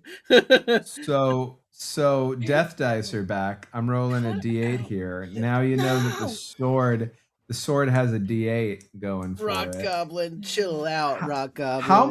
How much armor do you have again? None. I have no armor. I'm wearing fabric. It doesn't matter. It didn't roll very well. It's a 3, so you just took 3 damage to your HP. Cool. What's your total cool. HP? It was 15. All right, so you're down by a fifth of your HP. You're down to 12 as it goes king right into, I'm gonna say, your arm. Just makes purchase on your arm. Ooh, girl, sorry. I like pull my arm back, and my expression immediately shifts into one of like distinct rage. Mm-hmm. Yeah, that's how I respond to that. As Ow. the Rot Goblin captain looks over at your character Eli and says, Thanks for the assist. I like your vibe. I don't like yours. You're very abrasive. You need to have some alignment happening. You're just fully your scent profile could be worked on. I can align your aura. So can you just chill? Face fully falls. It was a genuine compliment that he gave, and now he's I know, and I'm crestfallen that giving you don't genuine like him. feedback, babe. Babe, listen, we can't improve if we don't improve ourselves. We have to be open. Unlike your chakra. I love. I don't know if I'm ready. I love this character so much. I know, that's why I brought her back. She's the best. So, Neon, it's your turn now to go after this Rot Goblin captain, who you don't know what the HP situation is, but you do know that the save is 8, has an armor of 2, which means the save is actually 10. And there is something actually that did happen as well with the armor, and I'm trying to look where it is, because there's the my side of it, but there's the other side, which is subtract armor from the value from total damage. It says, Okay. which is a little confusing. Tell me if I read that wrong. We could look elsewhere. But it is 2 things. It says ignore your armor value when taking damage, but then it also says subtract armor value from total damage. That's what I don't really understand. We're going with the second part until I can figure out what the first part means. Okay. So is he attacking me, or am I open to doing? No, things? you're doing it. You're doing whatever you want. Oh. I'm just saying you're going to have to get around that 2 armor, which is just going to mean that his save is 10 for right now. So I have Insightful. You can quickly glean some hidden information about a person or creature nearby while fighting. This counts as a reaction. The depth of information depends on the number of dice you spend. So if I spend 1, I get their HP save, armor, and attacks. 2, I get their vulnerabilities, resistances, and hidden items on their persons. 3, I get spells known as special abilities and curses. And 4, a personal secret, hidden motive, or plan of action I want to spend 4. Okay. Let's do it. Okay, so that 6 goes away. You said 2s and 3s come back. 1, 2, 3 all come back. Okay, so I have 2. 4, 5, 6 goes away. Okay, the 4 and the 6 go away, so I get 2 successes. No, the whole thing. You're just spending the dice. Oh, you're spending all of them? You get 4. Okay. The only thing that becomes a question is how many you get back. I get 2 back then. You also can choose to I feel bad if you didn't, because this is a little confusing. You don't have to roll all 4. You don't have to. Oh, it's not like you have to. No. Do this you have that. 4 dice to have whatever you have. Okay. But it sounds like for Insightful, you have to have 4 to get that level of insight versus 3 versus 2 versus 1. So my understanding was all 4 if you want that much insight. Yes. Or you could roll fewer for less insight. Less insight. I wanted that level of insight, so yes. I get 2 back though, because you do get 2 back. All right, so you get everything for all 4, if I'm not mistaken, for that. So their HP save, armor and attacks, vulnerabilities, resistances, hidden items on their person, spells known, special abilities, and curses. a personal secret, hidden motive, or plan of action. So, this Rot Goblin captain has 8 HP, armor 2, and a sword that is a D8. The save is 8, which the way that we're understanding armor 2 here means that the save is functionally 10, right? If wounded by a Rot Goblin, which this includes Rot Goblin captains, you suffer the Rot Mouth Curse. So that is on the table. There are no other special like spells known or special abilities. There are no other vulnerabilities, resistances, or hidden items on their person. A personal secret, hidden motive, or plan of action. I would imagine your primary concern here might be plan of action. So I'm going to start with that if you're okay with it, unless you want to know something else. Is there something else you want to know? More? I would also like to know a personal secret, like if they have like something like that going on, or a hidden motive. It does technically say or. So which of those 3 would you want to pick?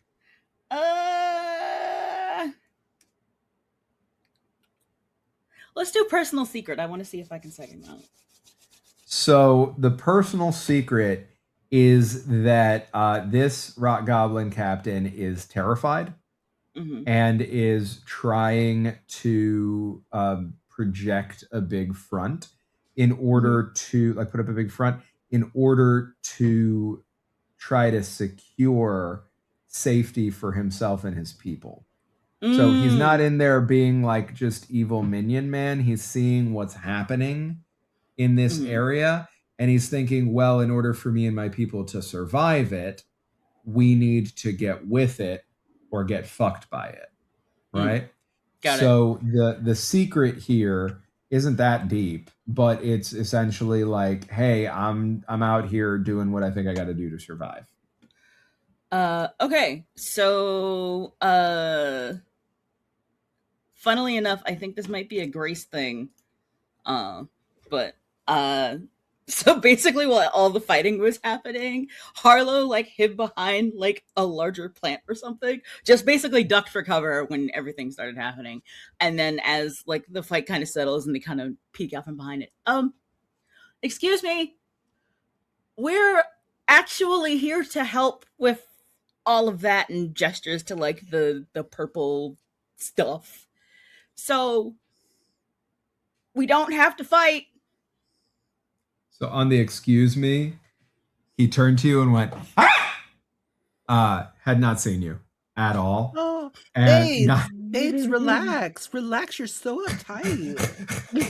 Okay. Excuse me. One of you turned 2 of my lifelong friends into cockroaches that she's holding in her hands. Another one, who I was nice to, who was then really critical of me in a way that feels accurate, but I was not emotionally prepared for, so I still feel attacked. Shot a really cool looking rainbow thing and sent my brother-in-law further down in the cavern by themselves. Who knows what kind of shape they're in? And now all of you seem like you want to kill me, and I'm just here trying to protect me and mine. I'm actively looking at the wound in my arm, and I look back at it and go, you are aware you stabbed me. Yeah, babes. You tried to stab me in the back first. You weren't even respectful about it. You could have snuck up. You didn't even see me as enough of a threat to bother. You just sauntered up and tried to stab me in the back while looking at me directly. Okay, also, wait a minute, because what I saw too was that you, all three, these two, and then your brother-in-law that's like highway to hell right now, probably in a ditch somewhere, all of them came out with little pitchforks and said, ooga booga. So what the fuck? We were trying to make sure you, who are clearly a lot more powerful than us, would see us as a threat and not kill us all. But Or maybe, I don't know, that's try the to... problem.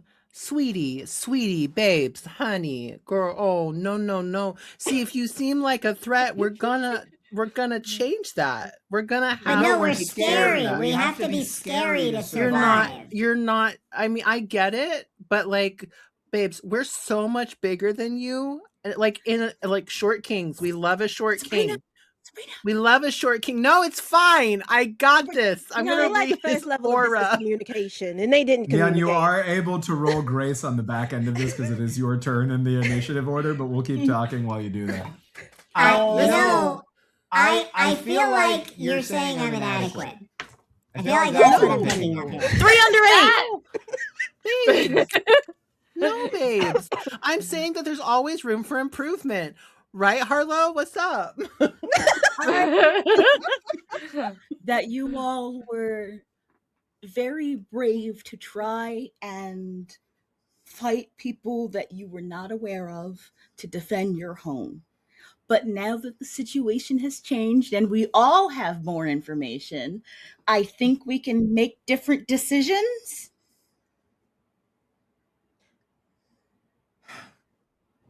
Yeah, okay.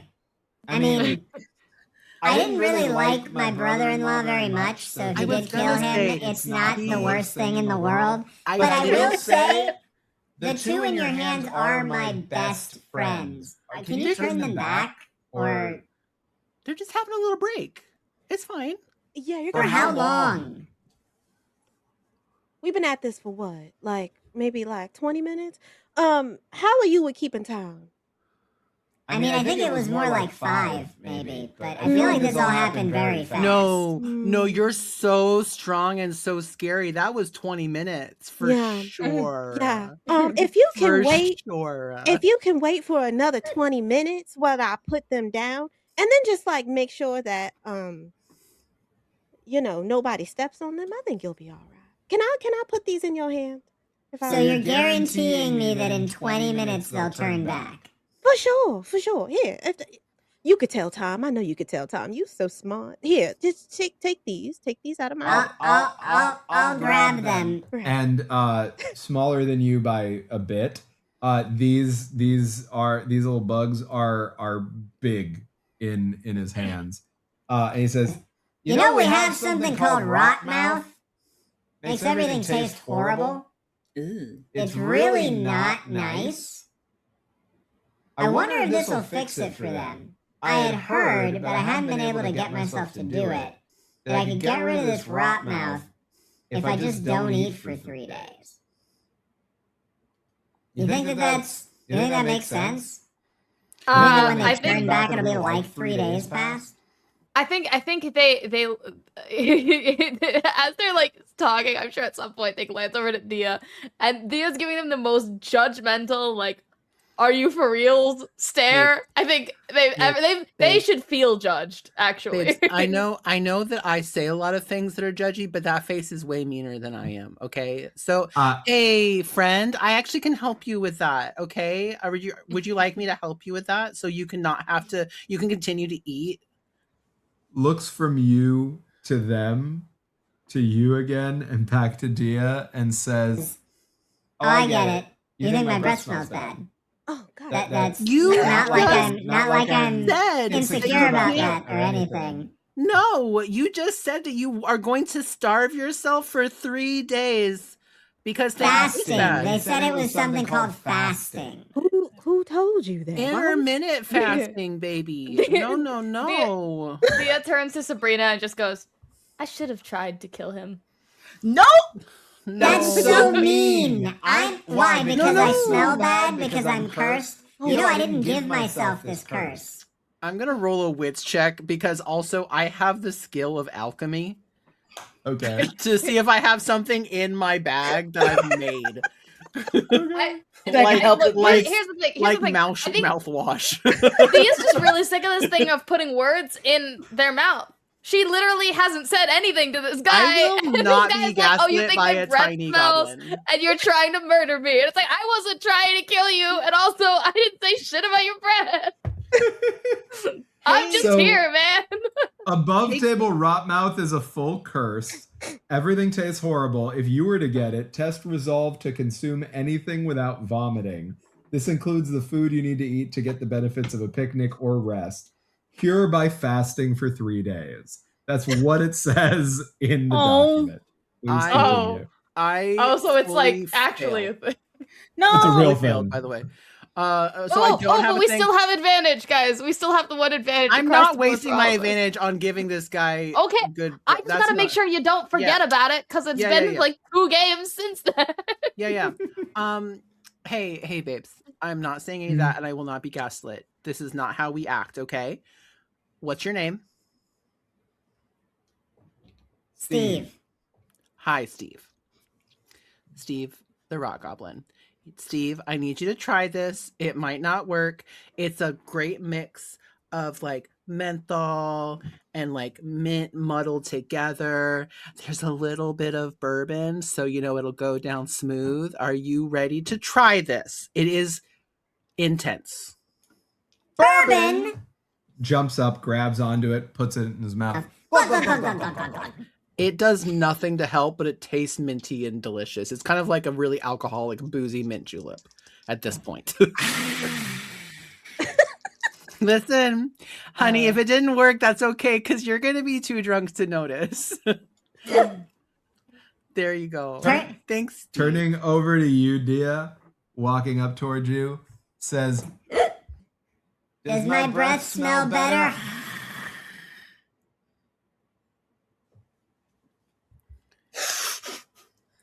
Full bourbon and mouthwash. I think overwrought mouth that is still It's a there. Kesha. It's Yeah, a Kesha. yeah.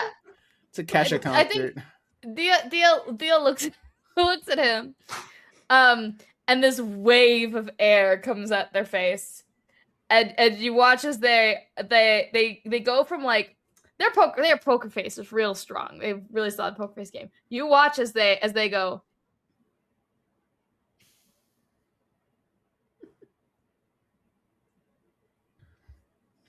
It's fine. I think that means it's delightful. Yeah. It worked. She just doesn't. They just don't like. They don't like bourbon. That's not their. They're more of a tequila girly. I understand. I'm grateful. You all have made me feel so much better about me, and I'm gonna try to live up to that. I love the concept. I love the concept that everybody is just inventing shit about Dia because they just won't say words. so like, I've known you for so long. Carrie would literally like elbow Harlow and just be like, "You gotta say wait." I would like to use Bookworm to see if I can recall a specific bit of information, as long as I could have plausibly read it in a book some point. I'm going to spend 2 dice to get remember something highly specific to the task at hand. Okay, let's do it. You want to roll low? Woo! Double ones. Yeah. You know I get 'em what? both Just back. because you get them both back, and just because I like that, I'm gonna give you advantage on your next roll of whatever. Happy Wrath, everybody. Double advantage. Double But advantage. yeah. Double advantage. But so Harlow kind of thinks for a moment, and so is the fasting for 3 days a valid way to get It's rid a of the real curse? thing. That's the actual only way, according to the book, to get rid of the Okay. curse. Yeah. And then you see Harlow kind of think for a moment, goes, okay, so I remember reading about this actually. Unfortunately, the fasting, I feel like you should at least drink water. The fasting is probably the quickest way to do it, outside of finding some really specific ingredients and regions that I don't think are probably here. Can we leave more of the bourbon stuff with them? Oh, that's for him. I don't want to take that bottle back. So we can give you that to help with like the feeling, but since it's not food, I feel like you should technically be fine for the fasting. Okay, I trust you, just like Looking over at Carrie. I trust that both of these friends of mine will come back to me exactly as they were in 15 minutes. I'm just gonna sit here and wait. Do you want to wait with me? Mm-mm. Hey babes, can you tell us just like before you drink any more of that special mouthwash, can you tell us what's happening with this crazy fog and the bad things? Oh, I don't know, but I could tell you that if you go over there into like a flooded vault, you'll see some stuff that might give you info. And if you go over there to like we call it the mushroom room because it's a room of mushrooms. There might be some more stuff that you can find. Did that help? That was so helpful. That was Steve. Steve, you're my favorite rock goblin. Thank you. Thanks. I don't know any of your names. Oh, I suppose we should introduce ourselves then. I'm Harlow. It's nice to meet you, Steve. Nice to meet you, Harlow. I'm Sabrina, but you can call me Brina. Brina, that's so beautiful. Thank you. I know. Those two maybe won't tell you. They're very secretive. Dia's just gonna stare at him. You did. Hey, Steve. You did stab Dia, which isn't their name, by the way. Dia, it's so nice to meet you. I'm sorry that I stabbed you. It was after you disrespectfully sauntered up to me and tried to stab me in the back. But they didn't stab you. So like because they didn't because they failed. Because they didn't want to. Did you think about that? I guess I can believe that. They do look like they would be able to stab me if they really wanted to. Yeah, they absolutely are very able to stab you really well. Just a quiet nod. Yeah, good. Harlow kind of looks over. My name is Poppet.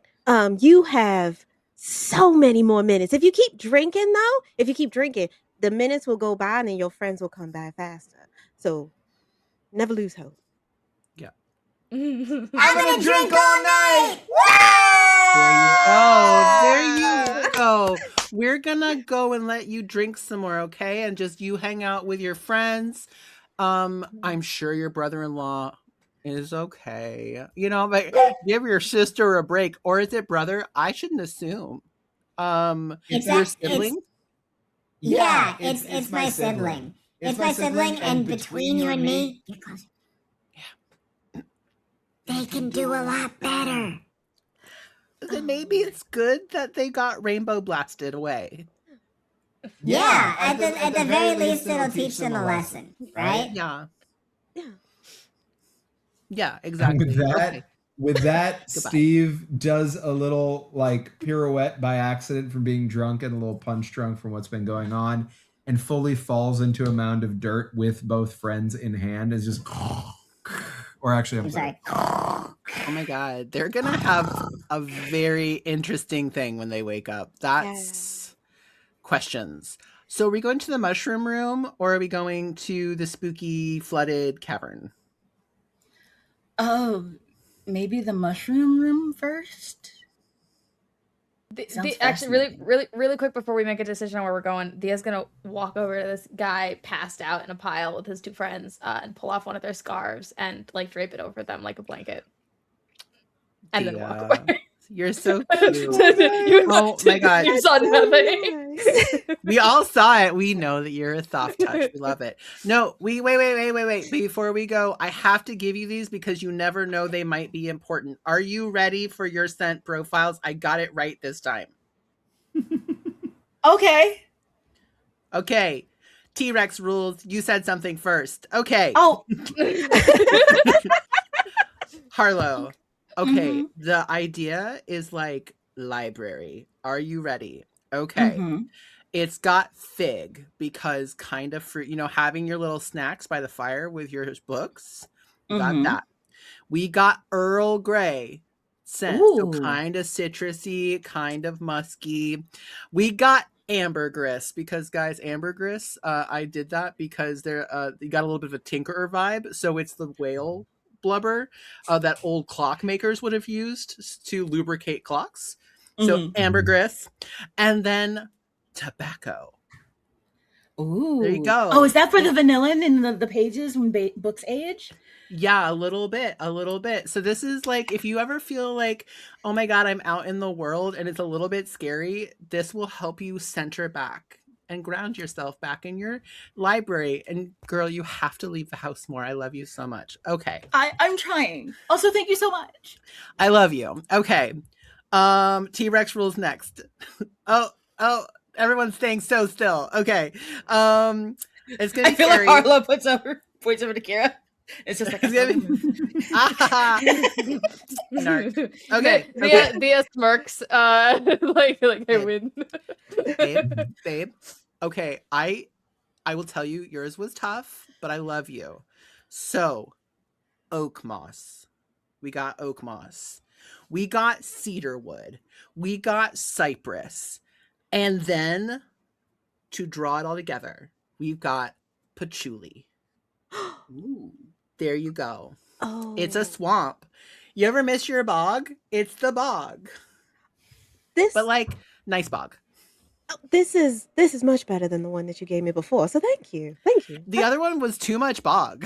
It was I'm too, like, yeah, it was too much bog. yeah. It smelled Like the like bad kinds. smelled like alligator, but a good kind of But alligator. But I appreciate it. like alligator ass, and I didn't even know alligators had asses. Yeah, Like, they don't that's smell. bad. Yeah, That's bad.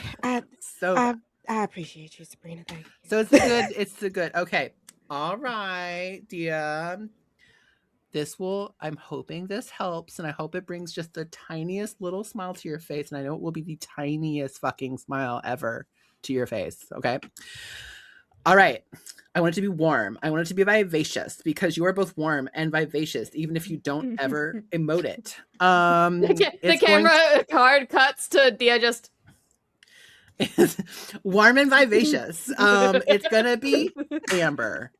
It's gonna be chamali, which is jasmine. And it's gonna be vetiver. I chose all scents that are mostly indigenous to the area of India and Pakistan. So, something that is more true to who you are as a person. So there you go. So when you're feeling like not your full self and you don't have your full, like, you're not fully in your own strength and power, just smell that. So Dia holds it in their hands. They look at it, and they look back up at you, and then they look at it, and then they will give you a hug. I love you, girl. Oh my God. Yay. Okay. All right. So mushroom room. Mushroom room. Mushroom squared. I like mushroom squared. Mushroom squared is so cute. I'm sure there's not mushroom in it though.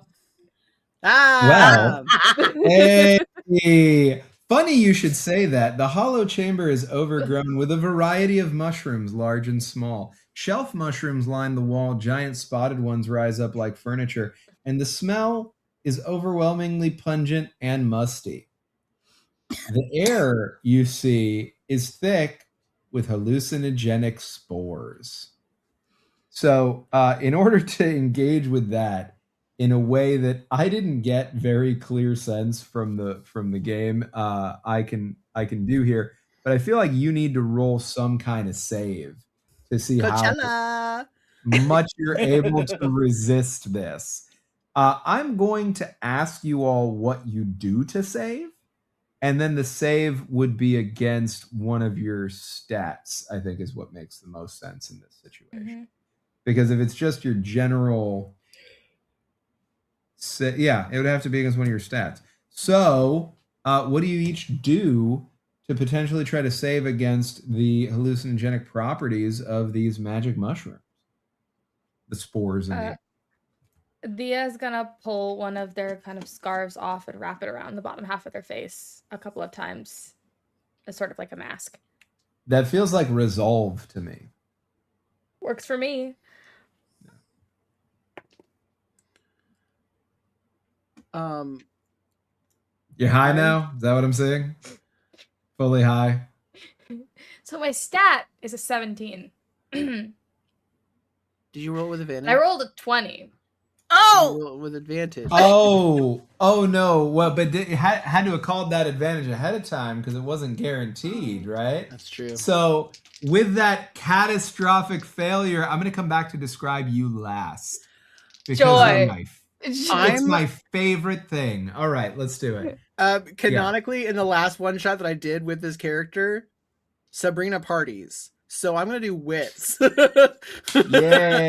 With advantage. Yeah, let's do that. We All right, ended that one shot doing edibles. So nice.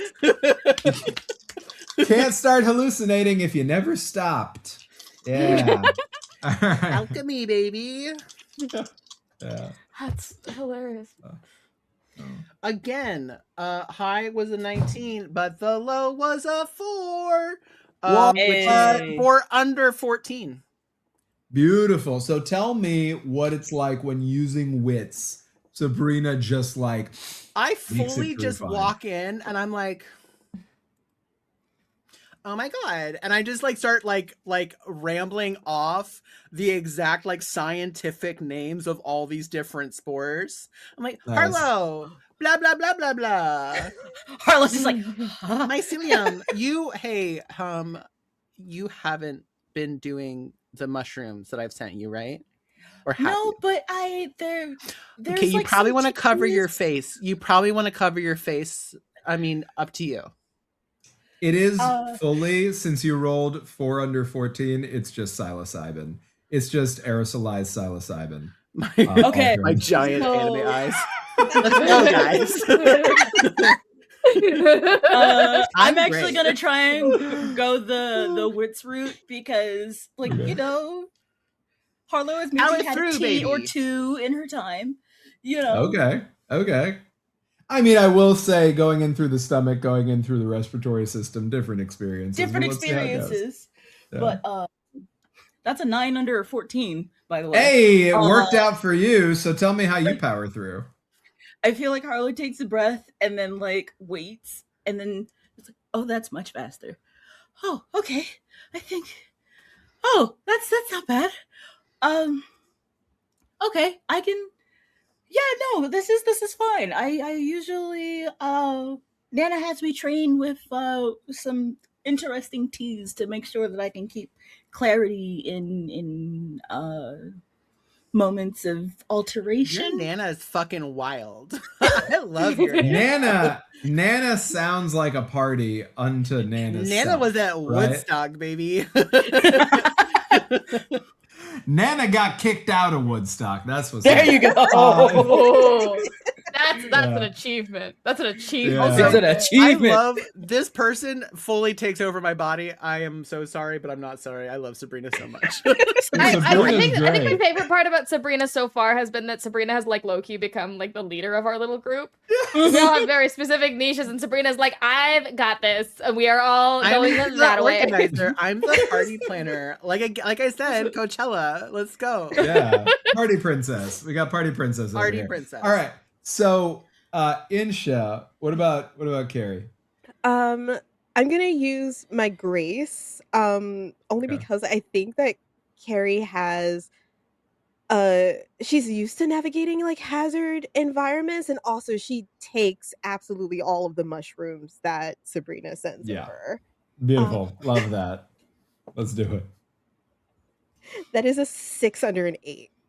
Nice. Yeah. So describe how you also make it through. Before I come around to explain how Dia, Dia, you gotta do the mushrooms I send you. I know that Fully you're straight not edge, but prepared oh my to party. God.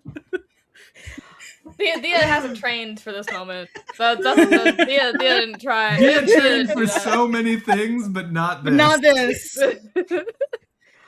As Carrie kind of goes in, I think would probably stop and turn around and look at Dia and be like hold out her hands to them and just be like, well, I can help. I know that face is, I don't know if that's a Do helping you face. look, Dia? This is so important. Do you look at Carrie? Here's no. here's the thing. Here's the thing, right? Dia has wrapped a scarf around the bottom half of their face. And they are fully in the headspace of they have successfully kept themselves from succumbing to the effects of this. They are here. They are present and they are ready. Mhm. So I think that they look vaguely in the direction of the person who is talking to them.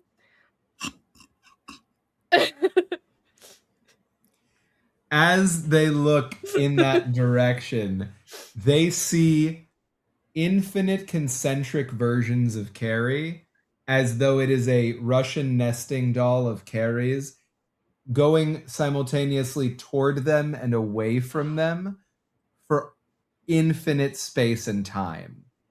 As they all reach their hands out towards you and Dia offer their visibly assistance. flinches backwards. Just visibly like, nope. You hear Sabrina going, Dia, it's Yeah. so good. If you look over at Sabrina, do you It's look over at so Sabrina? good. I think Dia looks over at any direction that sound is coming from to be on like, Sabrina's- what is that? What is Sabrina's that? pupils are so large right now. You see Sabrina's eyes expand into the size of galaxies, and you feel yourself no. fall into them as though they are simultaneously air and water. And although you cannot see in the bad pure trip. darkness, drip, drip, drip in the darkness, and then as you hear music crash out. And I need you to roll me a d12, please, because I think it's more fun if I make you roll for it than if I roll for it on my side. Oh no. Darn it. All right. Where is this? Girls, I don't think There it is. I don't think Dia's been taking the mushrooms I send them. It's a 6. Okay, a 6. Truth telling. When you lie, take d4 damage and a random body part doubles in size. Cure by telling a secret to a witch. You have such a bad trip right now that I'm fully just giving you a curse of truth telling. It's So in the chat. I would like to make an alteration to this, if this is okay with the GM, Sure. because Dia is typically so quiet and careful with their words. I would like to alter it so that it's not if I tell a lie, it's if I like don't actively answer honestly. That's perfect. I think that's great. Yeah.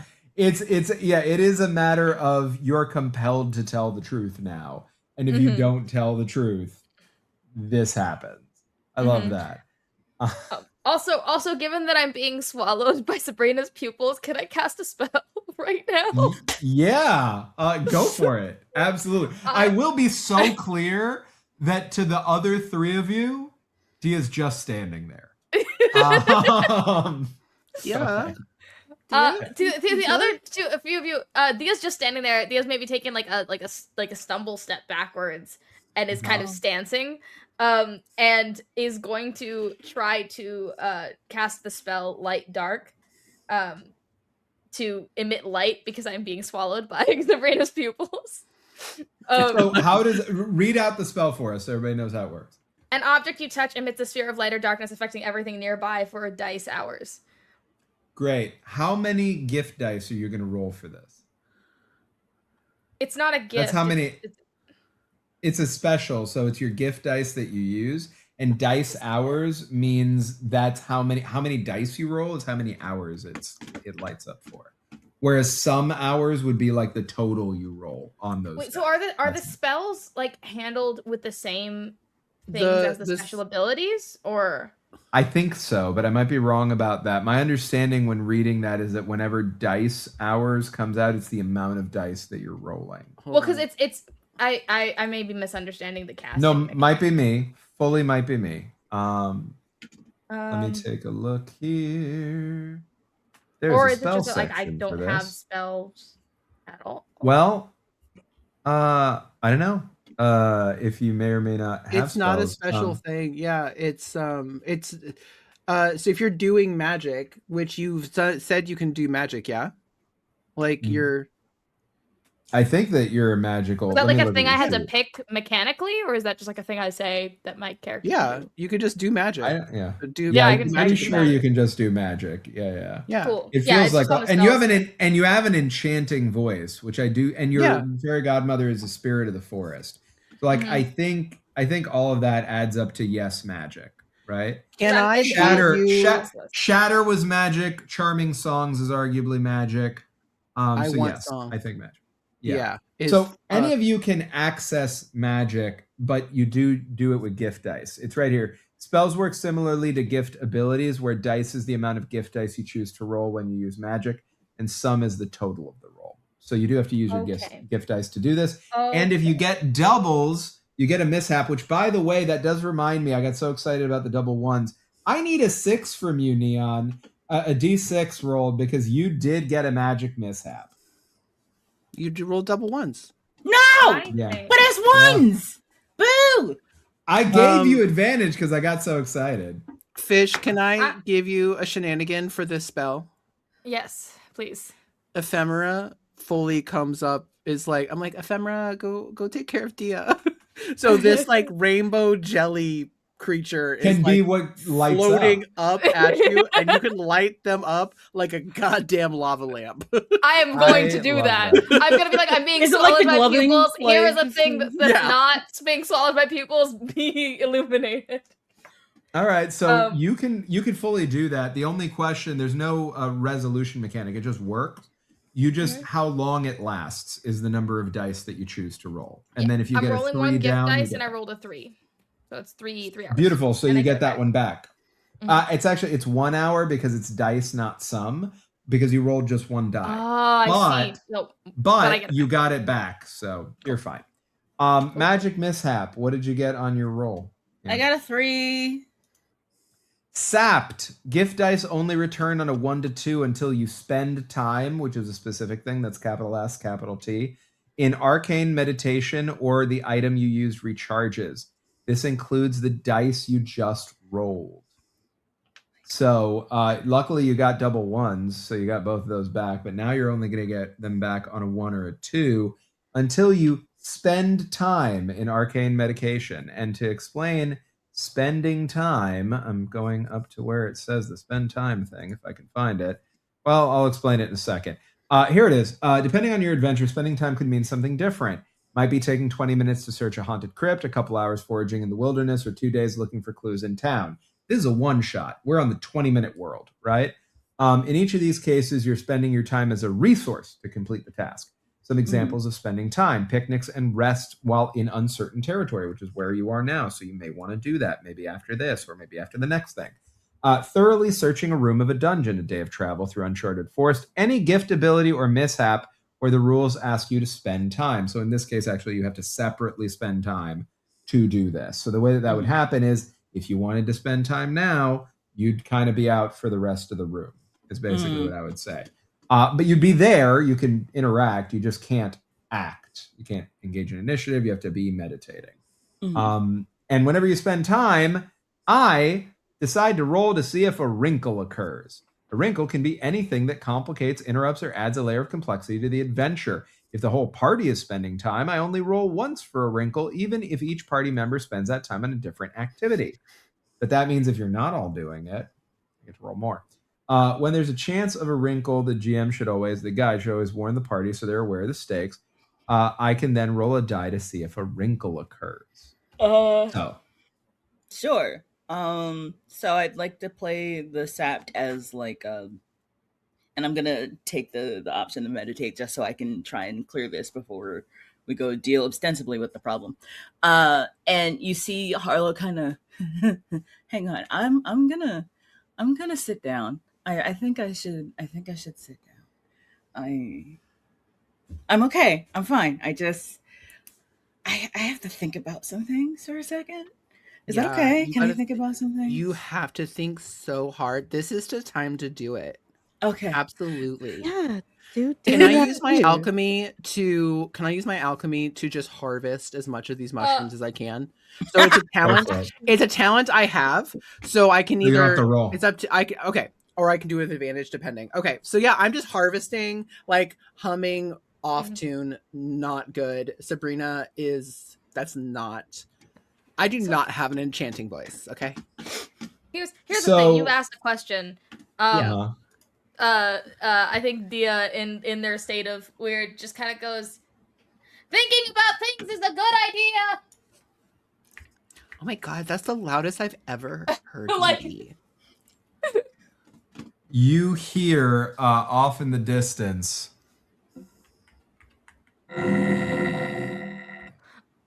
I'm sorry, y'all. I keep and- making things worse. This is fine. Here's a fun thing. I'm gonna find out if we have a wrinkle. You're in the wild. This is me being nice because I could have said you're in a dangerous place. Not yet. Where you're at right now is not just unfamiliar, it's the wild. Here's my death dice. I'm rolling a d6. Mushroom. Mushroom. It's- If I roll a 1, a wrinkle occurs. And then I'm going to roll another d6. It was a 4. So a wrinkle does not occur. The rumble you heard still goes, though, because what comes out of the depths of this mushroom cave is a giant, sentient mushroom man. Fully just a big, hulking, seemingly constructed mushroom man. So made of mushroom, but deliberately, right? Huh. As though forged, as one might forge a construct out of wood or steel. Someone thought it was a good idea to forge this one out of mushroom. And they go, Why are you stealing my children? That's a great question. I did not know these were your children. What are their names? Dia shouts out, "I'm not trying to." I'm gonna use the stuff here to do that. Give me 1 second. There's fully a table I can use for this that I'm going to go use right now. Oh my Amazing. God. I'm just very. Is your name I'm Mush? very excited.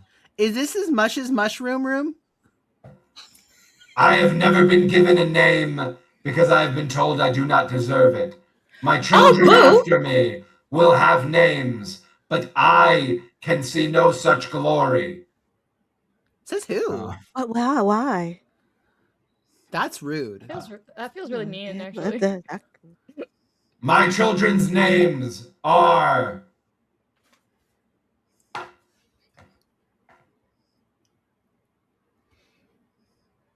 Wolf, Ghost, Hoarder, Howler, Creeper, Fiend, Mumbler, Ghast, Haunt, Hand, Blight, and Shade. Was that one name, or is that like a bunch of your children? My children's names are Wolf, Ghost, Hoarder, Howler, Creeper, Fiend, Mumbler, Ghost, Haunt, Hand, Blight, and Shade. Wait, Great. Sabrina, can you hold up just one? Just one of them. Who's this? Is this Ghost?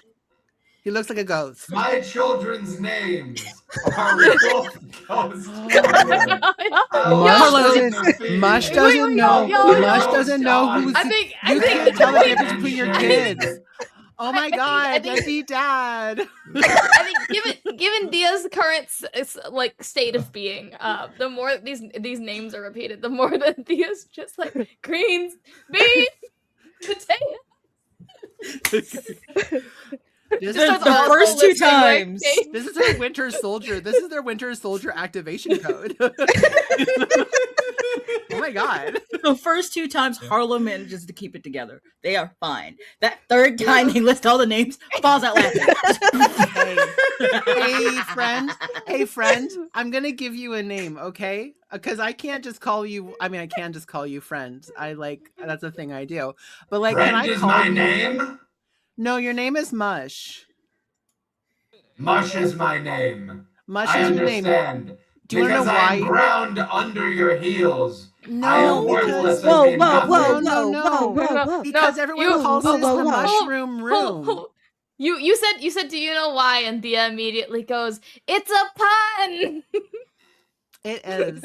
But also, it's because everyone calls this place the Mushroom Room. So I like the idea of it being Mush's Mushroom Room.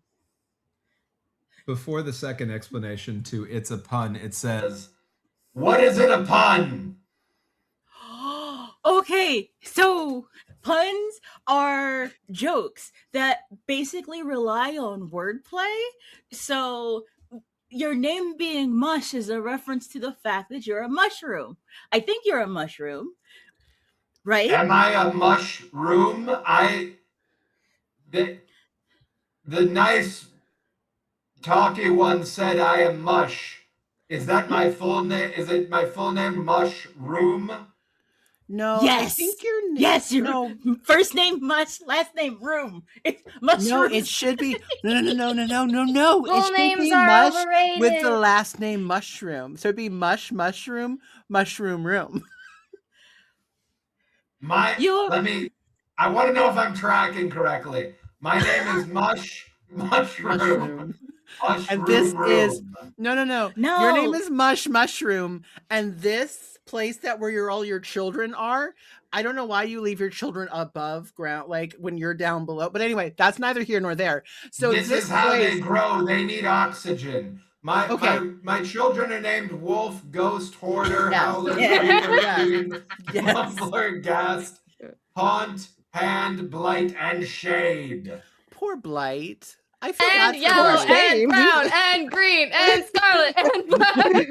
And okay, no. So your name is Mushroom, and this place where your children live is called the Mushroom Room. So it's Mushroom Room. So I am Mushroom of the Mushroom Room. Yes. That's three rooms, but I'm okay with it. I'm good. Should there be fewer rooms? How do I do that? Mushrooms, Mushroom Room. Mushrooms, Mushroom Room. You got it. Yeah. You got it. No one's ever taught me words before. I'm so happy to do it. I just picked them up by the people I eat. Flying. Hey, so what words did you pick up from the last person you ate? I picked up.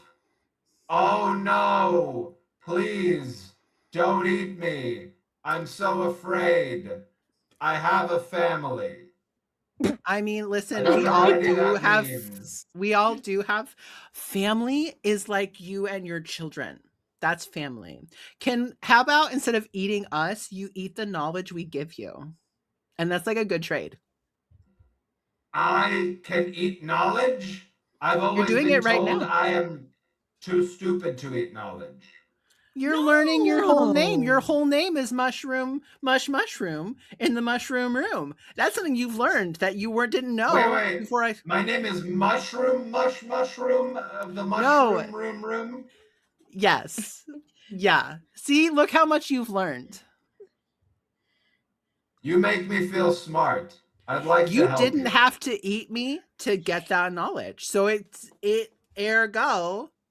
That's another fun word. Use the word ergo just sprinkled in and people will think you're so smart. Ergo, is that? I know the word air and I know the word go. So context is telling me ergo means I use air to go. If somebody's talking to you. So yeah, if you're talking, you start making that noise too. Just ergo, a whole other thing I was gonna say. It's a thing. If you want to say something new, you say ergo and then say something new. What about you? Pointing at Carrie. You haven't talked yet. Do you also not know words like I didn't know words? No, I know plenty of words, but they know so many words. I know words. They're sitting on the ground, like hugging ephemera, just pointing up at Carrie. They know so many words. I know words that I shouldn't know, like swamp, ritual, sacrifice, bombastic, Yeah, bombastic side. Side eye. What is bombastic? Side eye. Yeah, like, when you know what? If you want to use bombastic in a real fun way, have you ever danced before? What is dance? Right. So, like, when you move your mushroom body, like this way, this way, this way, this way, kind of do one of these, like. I got a note above table that ephemera is still lit up from the thing before. So fully feels like a rave in here right now. Yeah. With the mushroom haze We're in there. tripping balls, and there's a mushroom Frankenstein's monster, and I'm teaching them air go and bombastic. Yeah. Like, they call him Mr. Bombastic. Like, just one of. They call him Mr. Bombastic. Yes. You're going to dance to that. That sounds fantastic. And then you rhymed. That's a song. Yes. You're musical. What is rhyme? What you just did. When two words sound the same. Yes. I like it. I like the sound of bomb. And here I'm going to show you something. It doesn't hit any of you, but this person lifts up both fists and goes right. And just for fun, I'm gonna roll a d12. That's a 7. If that had been an attack on any of you, that would have been 7 HP damage. Oh on you. Lord. Harlow, I like the. If that is the sound of bomb, I know my name is Mushroom of the Mushroom Room, but can I also be known as Mr. Bomb? Yeah. That's your moniker for sure. Absolutely. Yes. Yes. What's a moniker? Wait. Princess Bomb. He's Princess Bomb. Princess Bomb. Princess Bomb. Princess Bomb. Can I be a princess? Can I live up to that? I don't feel like I deserve it. Weird, wild that you don't have a concept of words, but you have a concept of what you deserve. My maker told me that I was worthless. Who was your maker? Yeah. We're gonna find that person, and that does not. Will not. I have an important question. Yes. Just above table, real quick. How long is Dia stuck in this state? Like, how long am I sitting here just experiencing? We're in the room. We haven't life? left. Yeah, I'm aware of this, but also, like, do I just have to just be here forever? Super for real. The curse of truth telling is going to stay with you, so you're going to be at least that high until you cure it by telling a secret to a witch. But you gotta tell a witch a secret. But Dia's high. Like is that just what the highness is? No, so here's the thing. That is what came off of the catastrophic failure. Being high, you get out of the room, I can tell you right away, it'll wear down. Do you know what I mean? Okay. You're consistently breathing in psilocybin right now. So it's going to stick with you while you're in this room. Additional question. Does Carrie count as a witch? I was about to say, just tell me a secret. Just tell me. Yes, I would argue that Carrie counts as a witch, yes. Okay, all right. Oh my god, but whisper it so quietly, but just enough we can all hear it too. We want to hear it. I'm Deadpool. I know things. It's the mushrooms. Mushroom. There was a badger. Where's the fucking badger? I think. Is there a snake?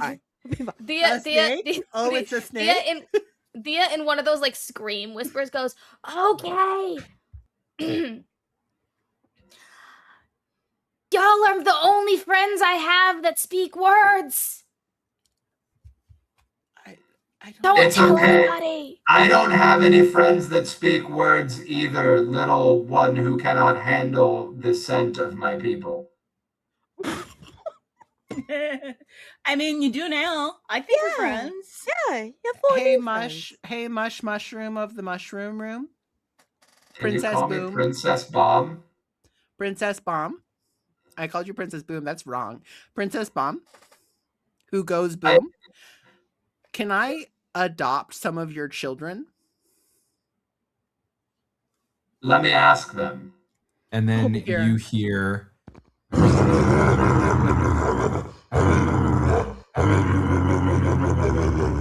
Covers Harlow's ears immediately. I think Dia also starts going, oh, like to match the vibe.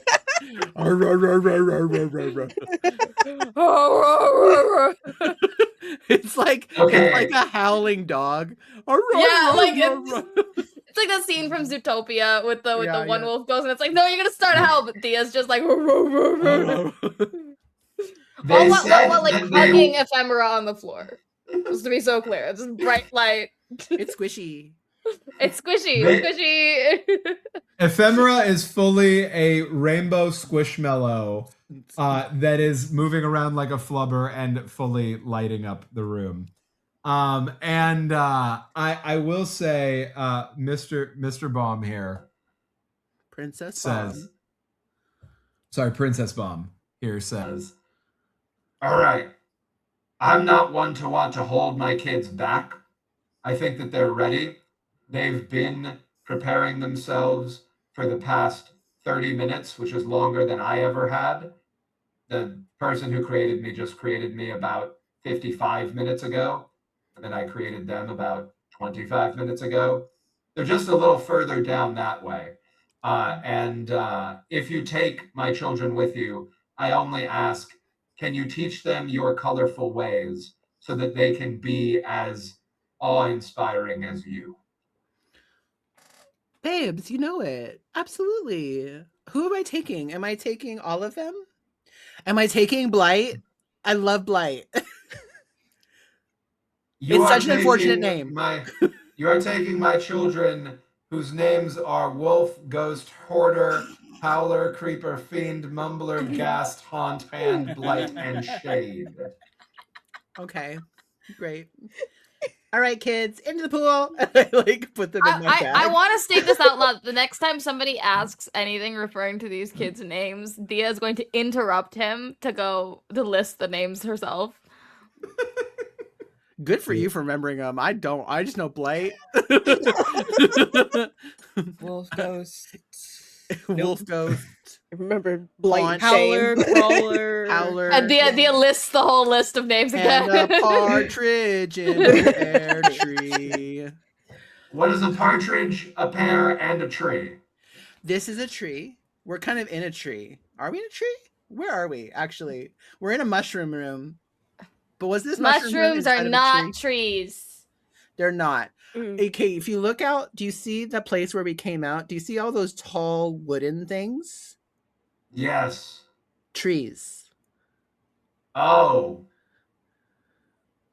They're like mushrooms, but harder. Yeah, they're really rigid. Yeah, I feel like they want to do what I can do, but they're very, stuck up about it.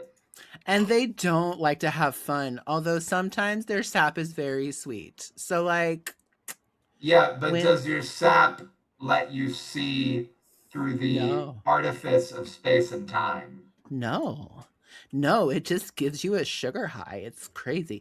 So your maker is down the way? Are they down where you were, or are they away? They're away.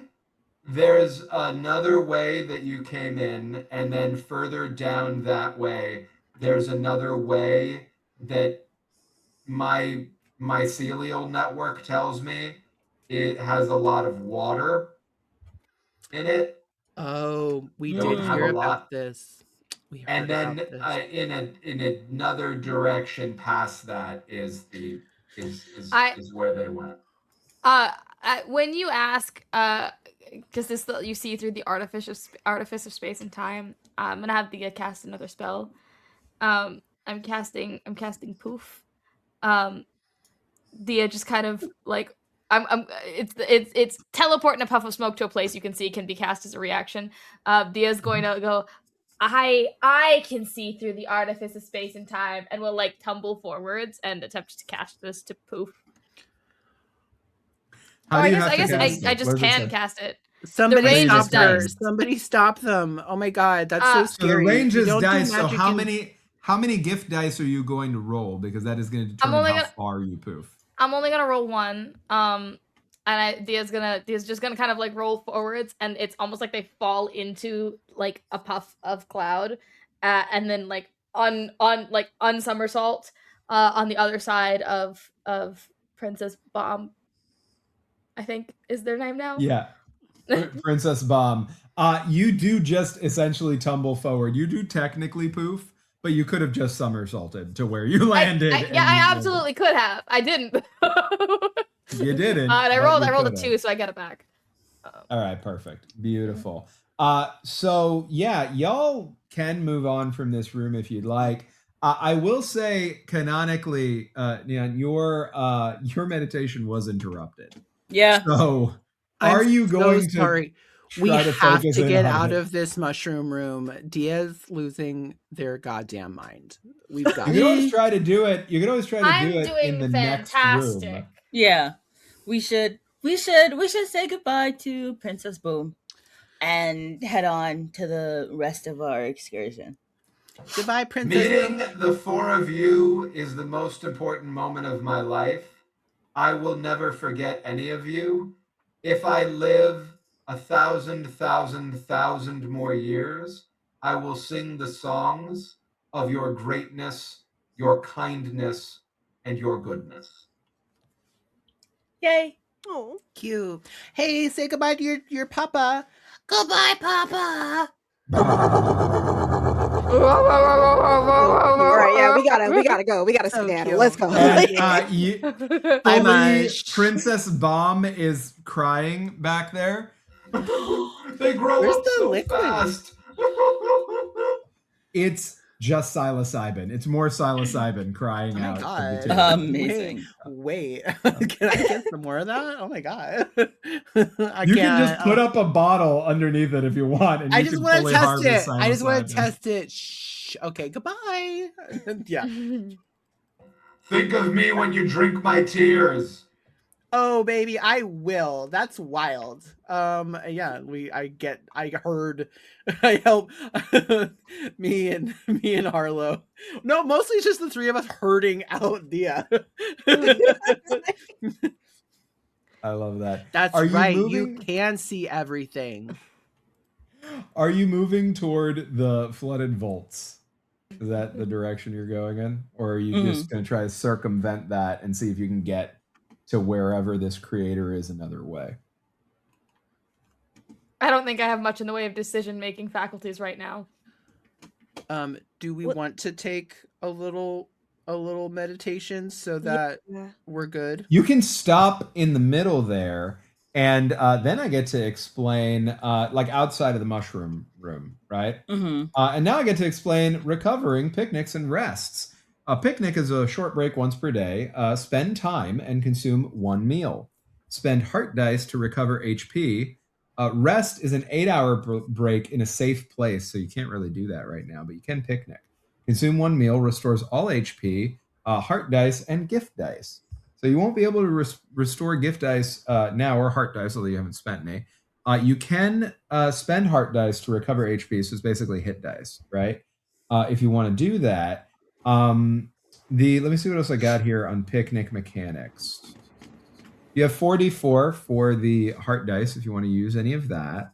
You can also spend heart dice not during picnics to modify a friend's failed roll. So you can use one of those to get a reroll going, basically. And it's gone till you rest. Let me see what else we got here. Healing touch actually works. Just if you have that talent, when you stop for a picnic without having to roll dice. Also, so you'd have to use your action here to do that. Food and resource costs. You can bundle up to 6 meals of trail food in a single inventory space. Resting or picnicking uses up just one of those meals. Spending time to hunt, fish, or forage is also a possibility. Fresh food gathered in this way cannot be stored for long. Recovery as spending time. So healing is never entirely safe in perilous lands. Taking a break counts as spending time, which can trigger random complications at my discretion. So with all of you picnicking at the same time, one of you just has to roll. Like I just roll a once to find out if there's a wrinkle. But if you're separately also going to spend time to specifically deal with the meditation you have to do, that's going to be a second one that I'm going to roll to see if there's a wrinkle. I don't have anything, so I'm just gonna I'm like gonna set out the picnic, and I've got a box of rosewater candy that I'll put out that I famously always have, and like I've got my half a jar of dark honey. These are actual things that I have. So I've like our charcuterie board. I hide the mushrooms. I can't let the children see it. It's nice. Okay. I just lie on the floor in a corner, clutching ephemera until the drugs have worn off. Dia, don't look up at the sky. Don't. It's too much. You're gonna the leaves are gonna start spinning. It's gonna be very weird. Okay. I think they're basically like they're basically asleep at this point. I think just letting it good wear down. All right. So I'm going to roll. Guess what that was? Oh no! It was Not a a 1. Gosh, darn it! Which is what you don't want on that. Let me see if the second wrinkle. It's a 2. So you get just one wrinkle there. But hey, we get to show off more mechanics. Isn't that exciting, everybody? Don't we love? It'd be exciting if showing I off wasn't mechanics? high. You're coming Yeah, down. It's that's- fine. Doesn't that make it more exciting? No, It's got a really, really short half-life. It's fine. definitively no. So this is travel currently. So I'm going to roll on the travel wrinkles table. That's a 4. You feel eyes on you. Could it be bandits? And this is what's going to happen. I'm going to be nice, and I'm going to say that if you don't engage in what's about to happen, Neon, you can complete your meditation. Okay. I'm also going to say that depending on how many rounds this goes, some of your highness fish can be wearing off. So you still have the curse because you haven't. Actually, you don't have the curse because you said the thing. So the curse is gone. You are coming down from the trip, right? Let's all roll initiative, everybody, as you all face a set of bandits that are not just bandits, friends. It is a giant spider, black ooze, and you called it a snake. Oh, it's the snake. Here's the thing. I just rolled a nat 1. Technically a deadly serpent. Oh. Okay. Me too. That is a critical success. So you get 2 actions on your first turn, and you'll end up being able to go first. Could I argue that I have like fully shaken off the highness with the critical success, and that's why I'm able to do 2? Is that I'm just like absolutely the frick not. I'll make you this devil's bargain. For the low price of either going down to 1 action rather than 2, or getting to do both actions at disadvantage, sure, you can be not high anymore. I actually really like this bargain because both are very interesting choices, but because I am who I am and gambling is fun, kids, I'm gonna do both actions at disadvantage. Let's go. You're gonna be able to go first, but we're gonna come around. I gotta see initiative for everybody. Yeah. I am gonna ask you, Neon, to roll initiative anyway. I did. Just to see if you go before or after these folks with continuing your meditation, basically. So what is yours? 6 under 14 if we're going under wits. Yes. Is that initiative? Yes. That's correct. So you're fully able to go before them with continuing your meditation. What about the other 2 of you?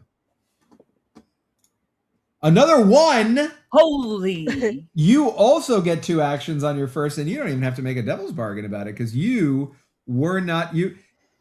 Okay, maybe you were high, but you also were when you started, so it didn't change. I'm still high. You're just it's the Hulk meme of I'm always angry, just with psilocybin.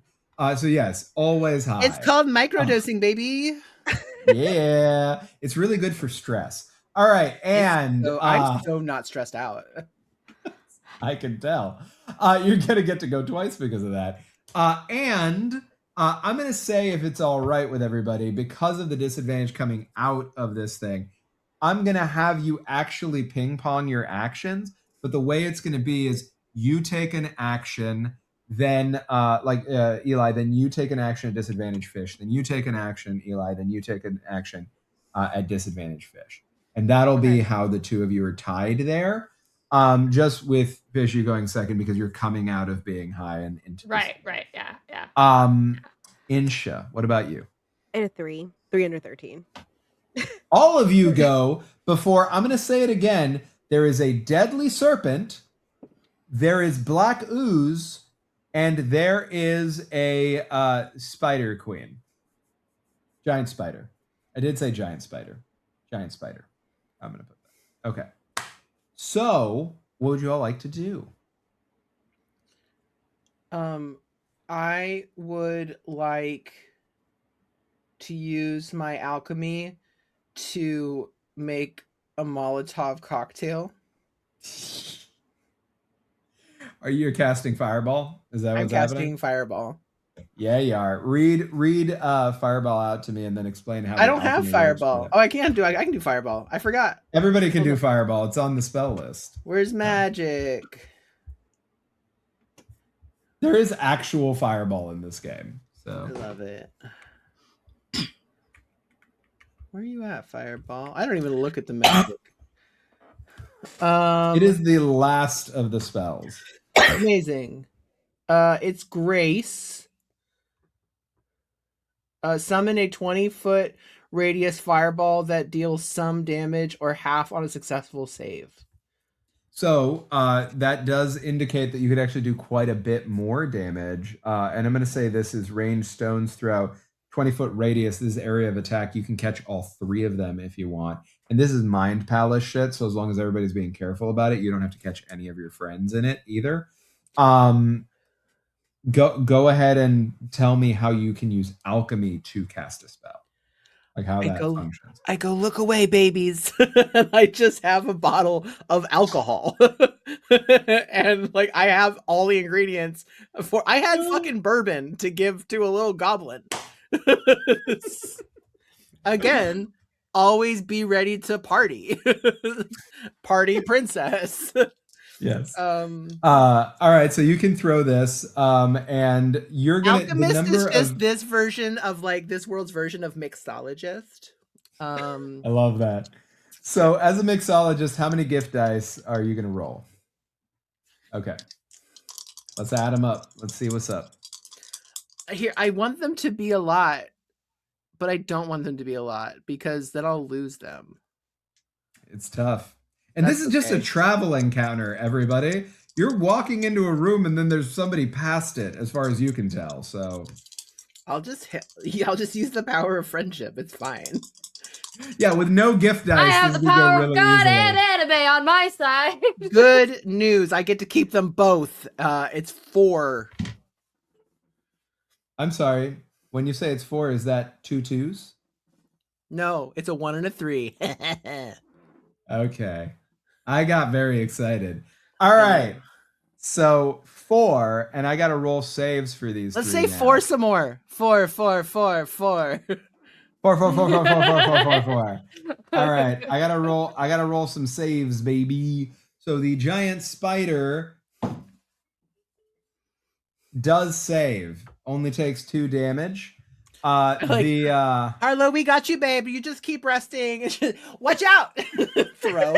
Like full dude, like a real good throw. Like you're like, oh, this is an AMAB. Okay. This was a man. This was a full man. Yeah.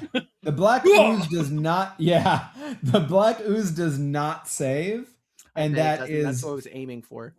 4 damage there. And then the snake. Let me see. Where are you? The deadly serpent.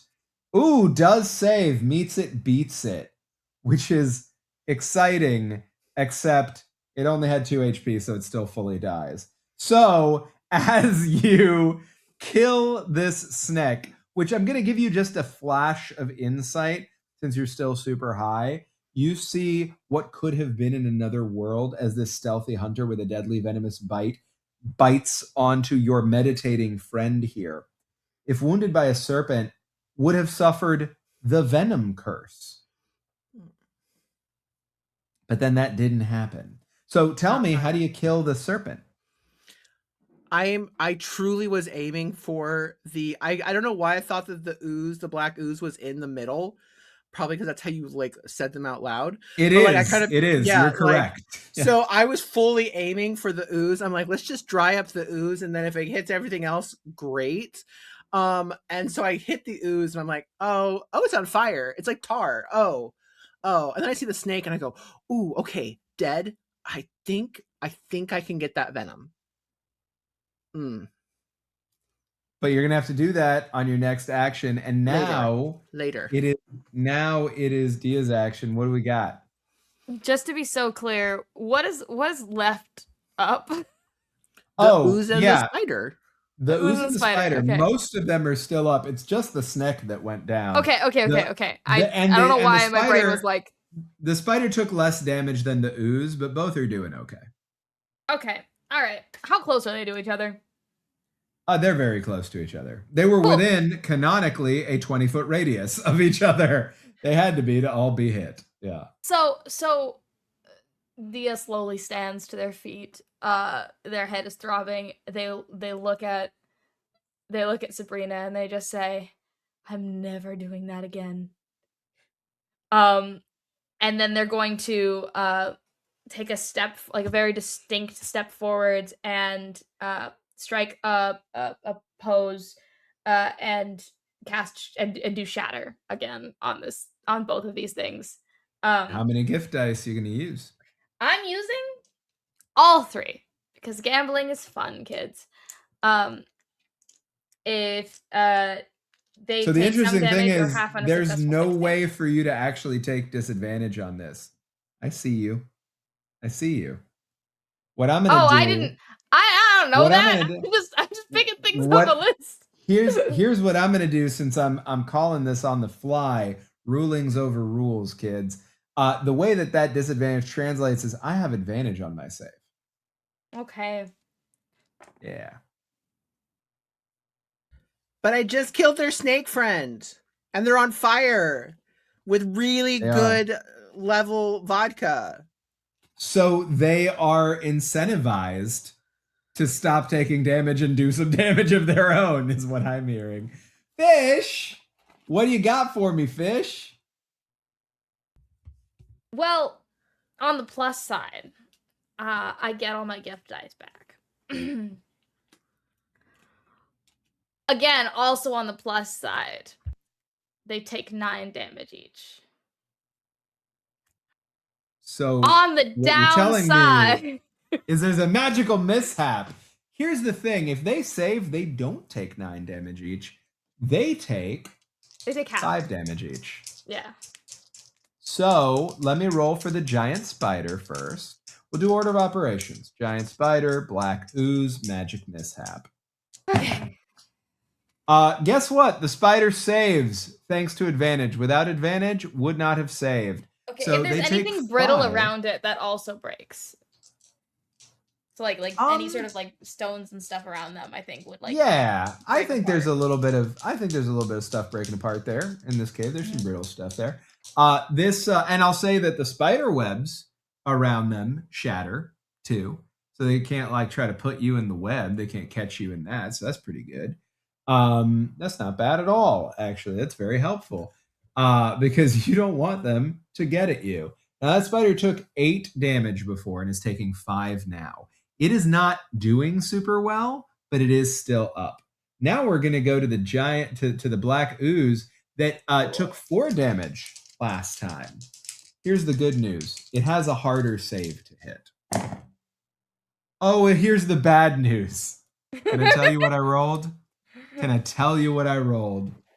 Yeah. I rolled a 20 and I rolled a 1.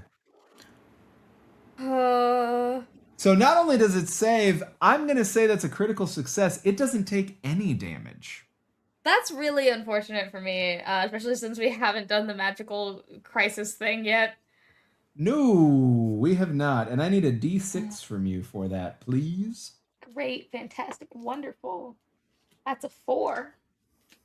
Okay, that's a 4. Let me go to the right part of the book so I can see what a 4 screaming is. the truth again. Yes. Let me take a look. Hold on. No, hold on.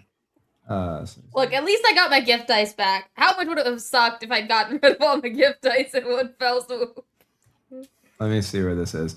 All right. Sorry, I'm just pulling up the correct page for it, which I'm having trouble finding for some reason, but I couldn't keep it open. Anybody know where magic mishaps are? It should be at the end of... Nope, I got it there. 4, wild magic, everybody. 4 is wild magic. That actually makes sense. Like, thematically, that makes sense. A random spell from pages 56 to 57 is cast instead of your intended effect. Oh, instead of. So like forget the shatter then. It's just this is instead of. So 17, bubble. The range of stone's throw.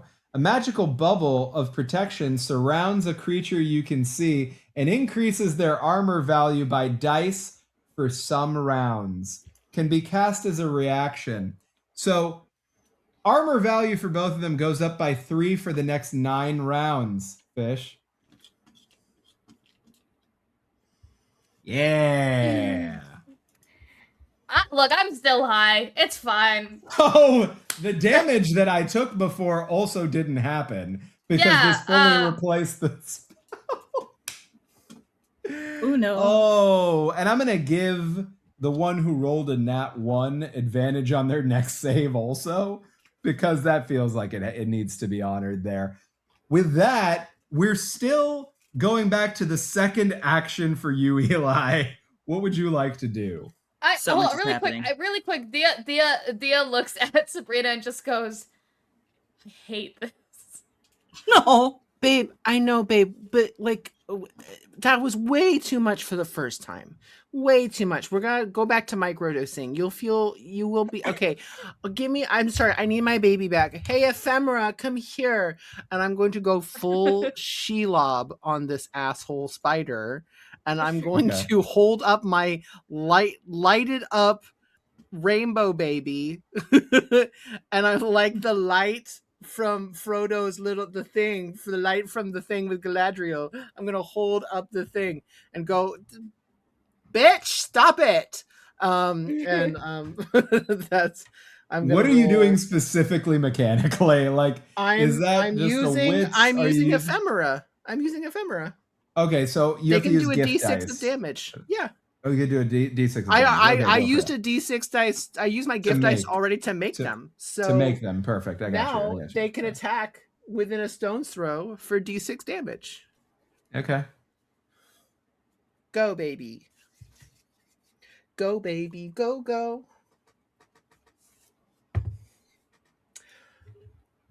Okay. It's not a gift dice because it's a D6. So I don't think I lose it. It is 6. It's damage dice. So here's the thing. I love that just happened because I'm going to let you all know the giant spider only had 8 HP and he did 2 before. So 6 should kill it if it doesn't save, right? Does it have a save there? Or I think it does. I think it always has a save. The armor helps it save, huh? They can attack within a stone's throw. Yeah, so it's just a normal attack. Okay, so save, I'm going to tell you above table, save 10, armor 1, plus 3 from what just happened with that bubble, baby. So that is 14. So I have to roll a 15 or higher. You have a 25% chance of killing this right now. Otherwise, it goes down to 3 HP. I just double checked too. I rolled a 5. 14. I can't fucking make it up. I rolled a 14. So yes. 3. Sorry, you double checked what? I forgot. I was like, oh, they can't just do. I'm sure they have to actually roll like resolve, but it's their wits check. But I rolled a 5 under 14, so that still would have. So it still worked. Perfect. Yeah, because it's a regular attack. It's not a thing you spend your gift dice on, so you have to roll that. That's perfect. I think you still have advantage floating around, by the way. Not that you needed it there, but I think there is an advantage that hasn't been spent yet, if I'm not mistaken. All right, so now you know what. Now you know what the save is for the giant spider and that it's down to 3 HP. You don't know what the status is on the black ooze. The black ooze has advantage on their next save. Hey, fish, you've got a second attack still because you rolled so well on your initiative, but it's a disadvantage. What would you like to do? I'm gonna try to fireball. You're gonna fireball both of them? Cool beans. All right. I'm enraged. I look angry. I'm just fireballing. So hey, how many Perry, gift dice? There's a bubble. There's a magical bubble around the giant spider. Just so you know. At this point, I want to say that the bubble is around. There's a bubble around the spider. There's a separate bubble around the ooze, and the ooze is moving around in the bubble like it's a magic 8-ball. I don't like that. Ooh, shake it. Mm-hmm. Somebody shake it. The spider is building webs inside of the bubble. So also. I rolled 3 gift die for that. Okay. Because I'm mad. I want to. And so what is the sum? Again, plus side, I get to take all of my gift dice, but come back to me. Also, plus side, total was 8. Downside, that's still 2 3s. So I'm gonna roll the other stuff first, and then I'm gonna go. I'm gonna ask you. Actually, roll me a d6. I was gonna say you should probably roll the magic because it could change 100%. It fizzles out and does nothing. I scream. Hey. I don't scream. I like it. The noise that comes out of me is like this discordant music. Dia, babe, I love you so much. Maybe you sit down. Maybe you sit down for just a second. Dia's head snaps to look at you, and it's just. Do you want a ephemera back? Do you want ephemera back? I didn't get you high. That wasn't me. That was the mushroom room. Rage. Just. I love you so much, girl. I love you so much, girly. Okay. So that is both of your first turns only because you each had 2 actions each. Insha, it's you now. What would you like to do? There's bubbles around everything, and they're like really fucked up hard bubbles. I would like to make a little bit of a devil's bargain. I would like to spend all of my heart dice, so I would not have any heart dice, in order to get my 2 gift dice back. Done. Easy peasy. Okay. Happy to do that. So then I want to use my 4 gift dice to do my witch's hut, which is, give me 1 second. I call out a secret incantation to summon a magical hut for 8 hours. The hut's magic grows depending on how many gift dice I spend. So I want to use 4 gift dice. So I get to do the hut is intelligent, safe, and secure, barring intruders from entry. As above, so the 1 gift dice, bigger on the inside, room stocked with food and useful tools for the situation. And then also it has legs, allowing it to travel up to 48 miles whilst carrying up to 10 passengers. And for the 4th dice, I can use it for my action to pilot it in combat. And the hut has some HP, 2 armor, and does 12 damage. I love that. That is fantastic. So let's roll those 4 gift dice, see how many of them you get back.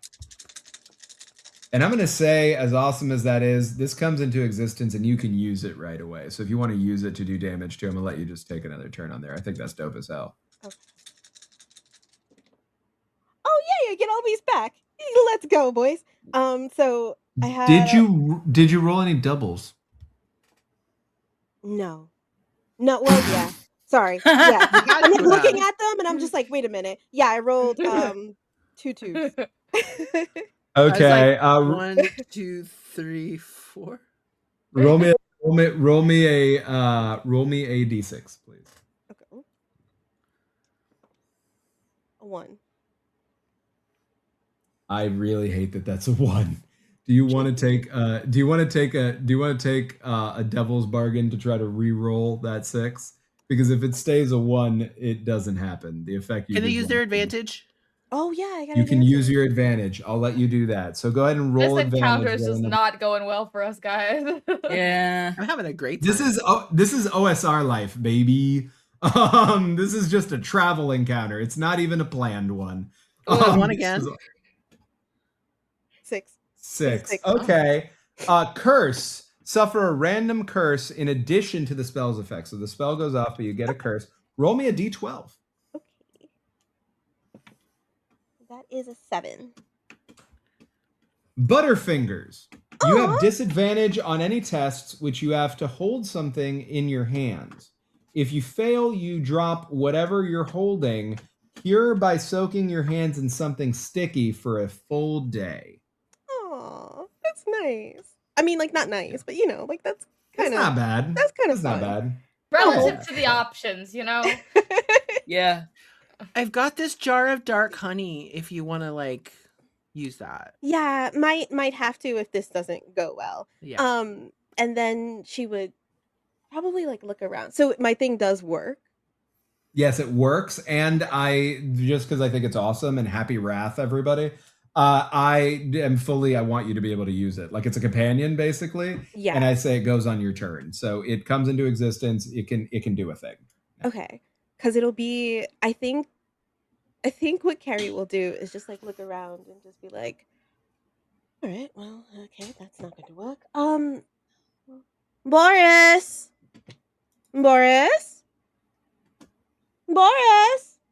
And then through the trees, you would probably see this like as the like nails dig into it, this like giant alligator, but it has a house on its back, and it would probably immediately start attacking the goo bubble because now it sees that it's a plaything. It's like a Baba Yaga hut, but it's an alligator with a house on its back. Because I love that. That is awesome. That is so dope. So, how are you able to do damage in this situation? Do you have to roll? I think you roll resolve, and then if you succeed, you'll be able to roll whatever damage dice is associated with this, and then I will need to roll to defend that. Okay. Repeat that one more time for me, slowly. No worries. You're gonna roll resolve. Okay. And that's the first. And you tell me if you come in at or under your resolve number. Under. So that's a 3 out of 13. Okay. You said that it has the ability to do 12 damage, so that's a d12. So you're going to roll a d12 to see what damage it does. It's a 12. Sorry, it's a 12. It's a 12. That is brilliant. So I'm going to tell you right now, this giant spider with all the stuff that just went down, if I'm following it correctly in my head, has another 6 HP left. No, 3 HP left is where that was. The ooze, I'm just going to tell you at this point, has 6 HP left. They can't save because they'd take half damage. So I don't have to roll on that with a 12. How do you do this? Oh, sorry. No, it doesn't matter because the armor didn't negate that. So yeah, how do you do this? I think as Boris kind of like digs its nails in, it tries to get through the bubble because it just sees it as a play toy. It's like a little cat, but it's an alligator. So it's just kind of like trying so hard to get through it, bite it, do anything to it.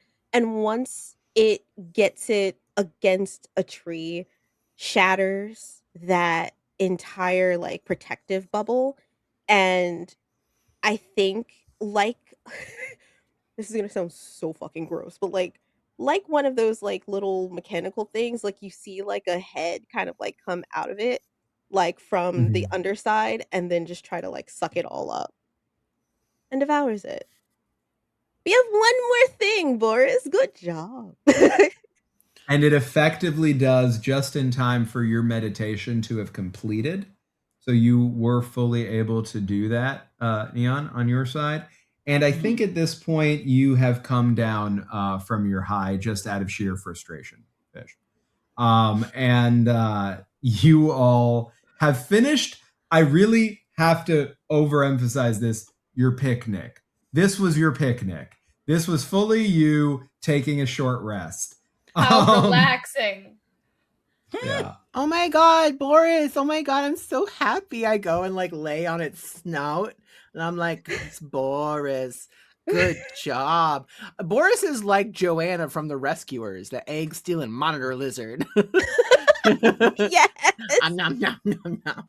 I would just love it to be like as like the tension has gone. We're all kind of like taking a minute to breathe. Thea just like fixes their scarves and just looks at everybody and just goes, "This never happened." I don't know what you're talking about. On top of a snout of a giant alligator. Yeah. By the way, Bubba Yaga. Do you want to Bubba Yaga. Bubba Yaga. Bubba Yaga. Yaga. Now I want Bubba Yaga merch where it's just like the alligator bottom with the hut on top. Bubba Which Yaga. I'm guessing is big enough that all of you can fully ride in it if you want. Yeah, So like do you, the next- House. do you want some? Do you Yeah. want some tea? We can go in the house. Yes. Yeah, no. And you can lay down, and we don't have to ever talk about this. I will say, if you want, because this is so awesome, all of you can go into Bubba Yaga's hut, and you can have a full rest because the inside of the hut is safe.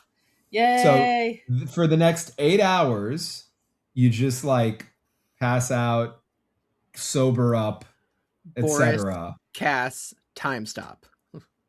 So so what does that do mechanically to us? That heals our health. You get Does your it gift dice back. You get everything back. Okay, Everything's back. yay.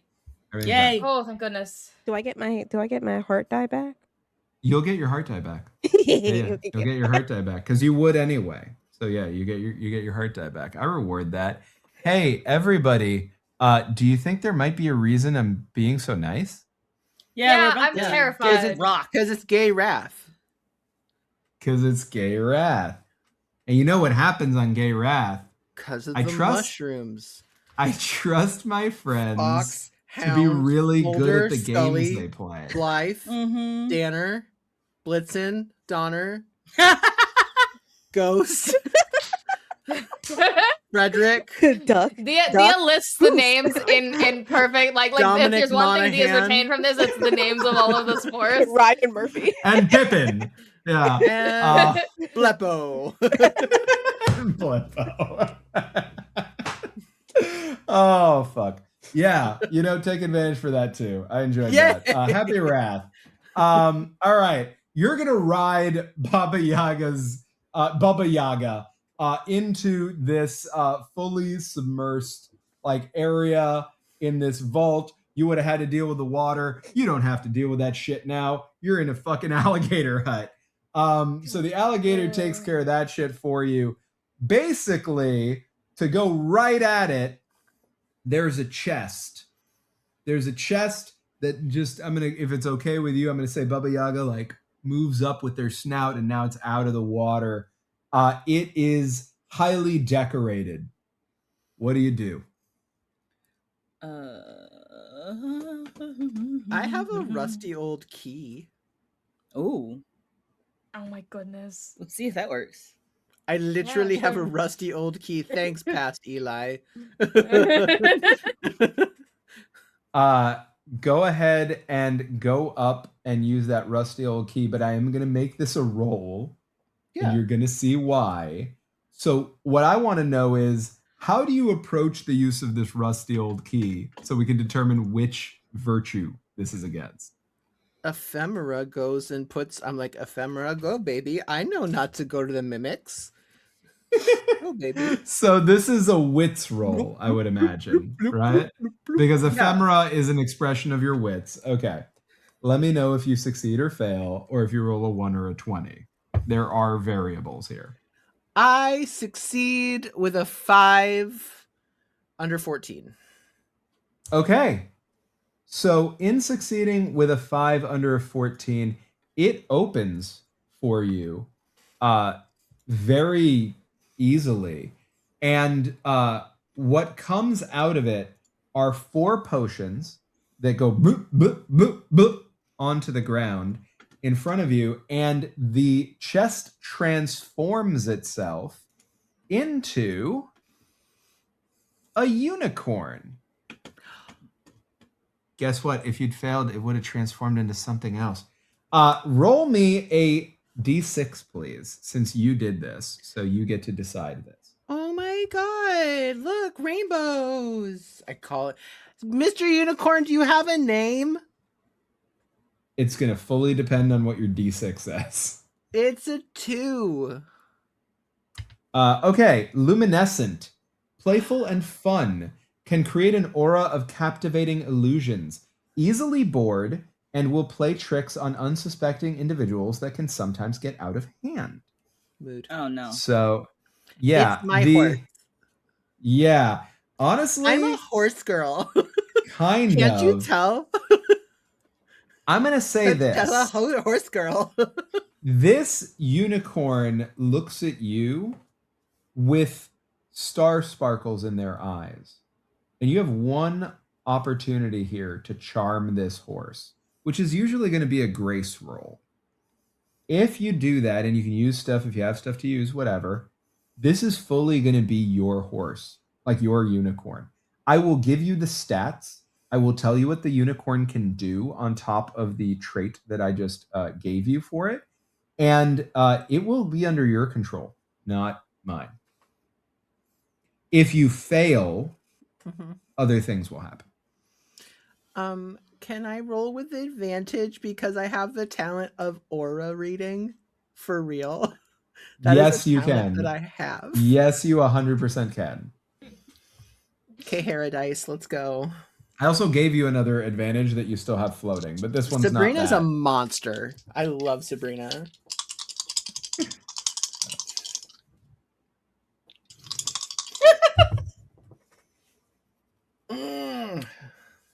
Oh no. What you got there, bud? What am I rolling under again? Wits? Grace. Boo. I didn't make it. Can I what give Wait. Did you use your advantage yet? That was with advantage. Oh, That was no. with advantage. That was with advantage I was using because I was using my aura reading. What did you roll over what? I rolled a 14 over 12. I'm not very graceful. It's my least thing. 14 over 12. That's okay. This is what is going to happen. You're going to roll me a d6.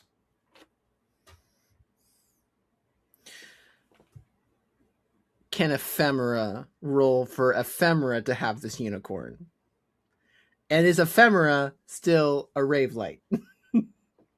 Ephemera is still a rave. No, is not, because it only lasted an hour and you It's been more than rested that. for 8 hours. Yeah. Yeah, it's been well past now. Can ephemera, who is a rainbow jiggle squishmallow?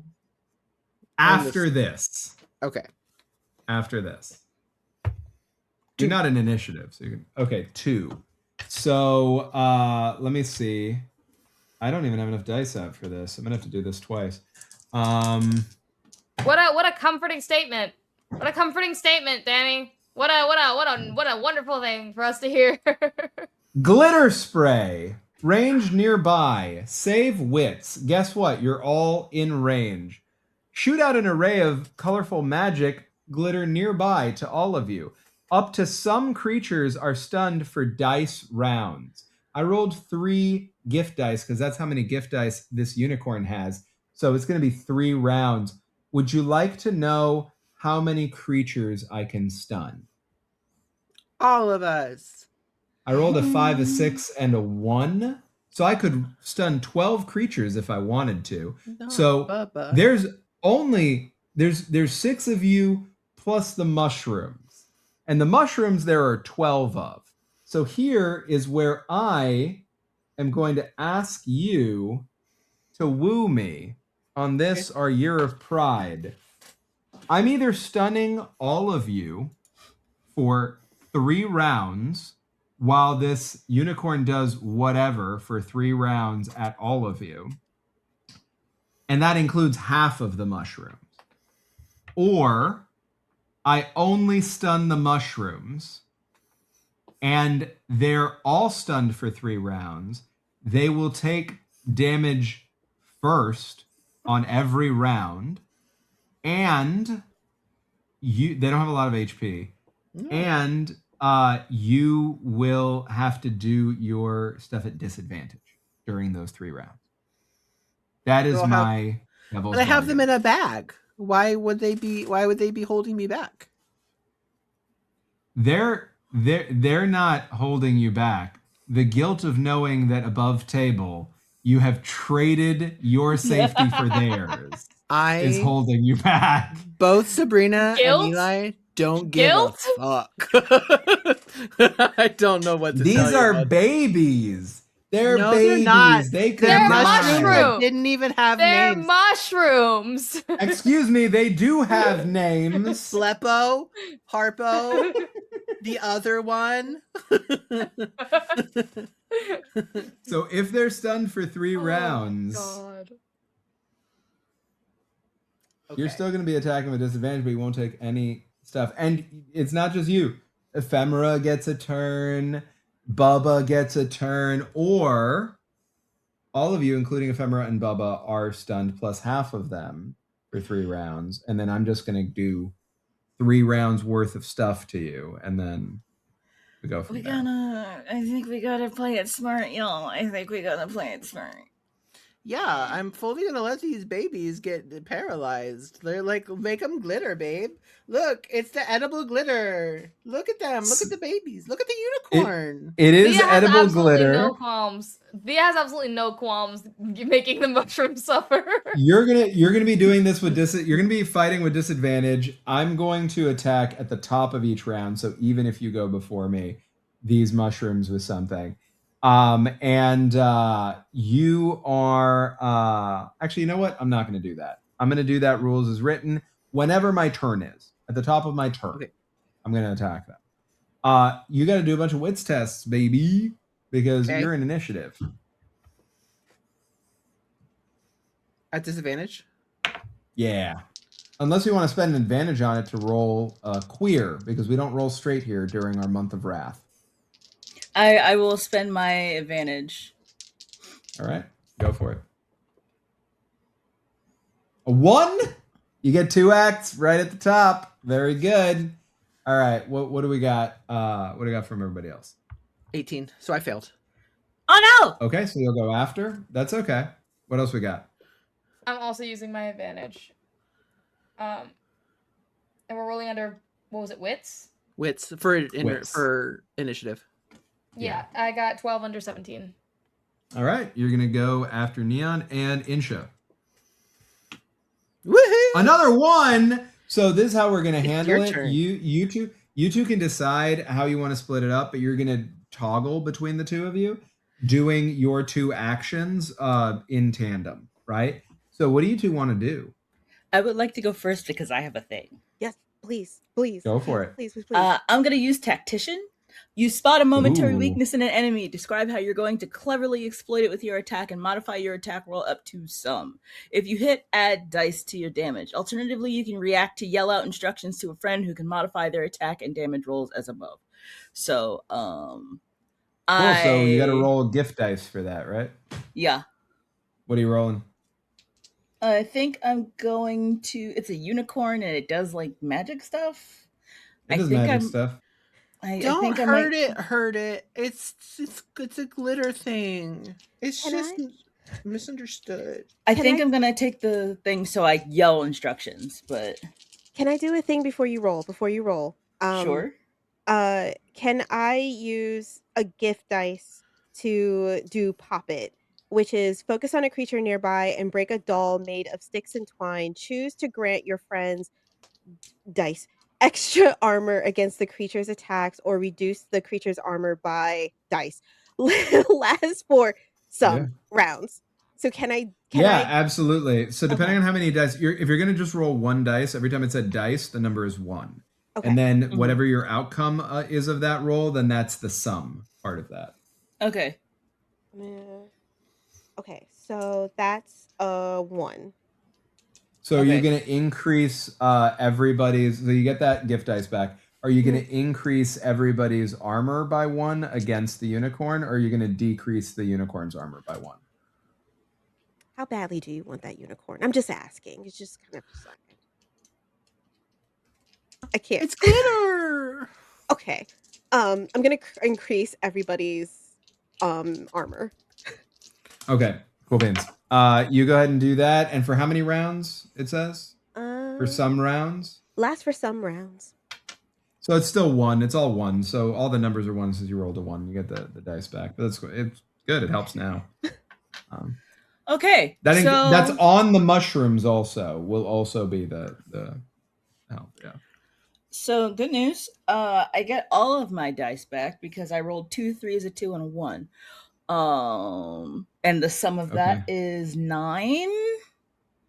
So I can yell out instructions and exploit, and whoever I yell the instructions to can modify their attack roll up to some.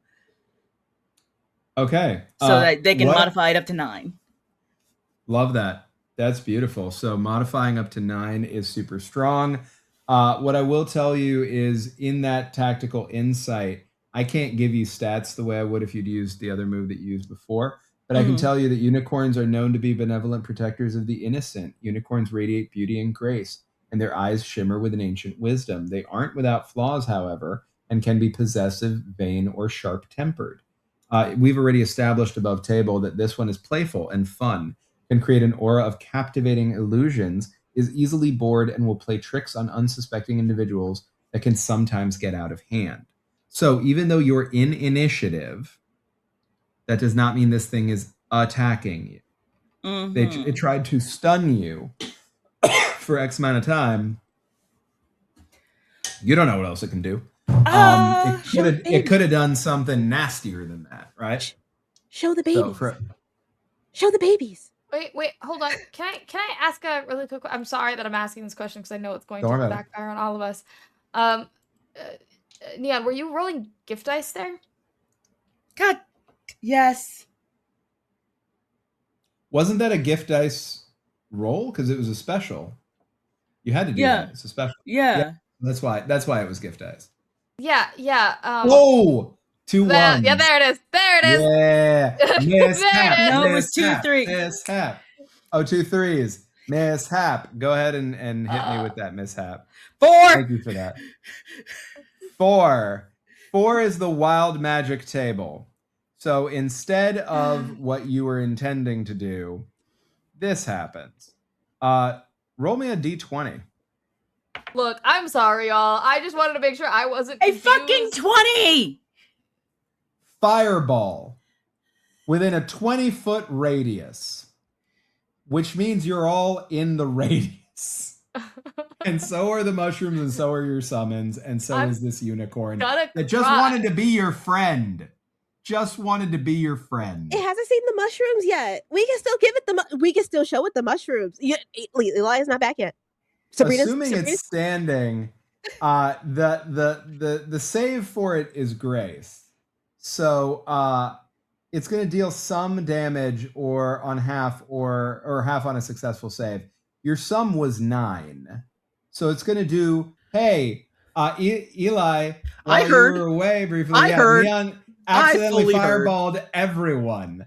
So I didn't 9 damage to half if you save. So I'm going to round up. It's 9 or 5 damage You got to do a grace save, please. Me? Everybody. Actually, other than you.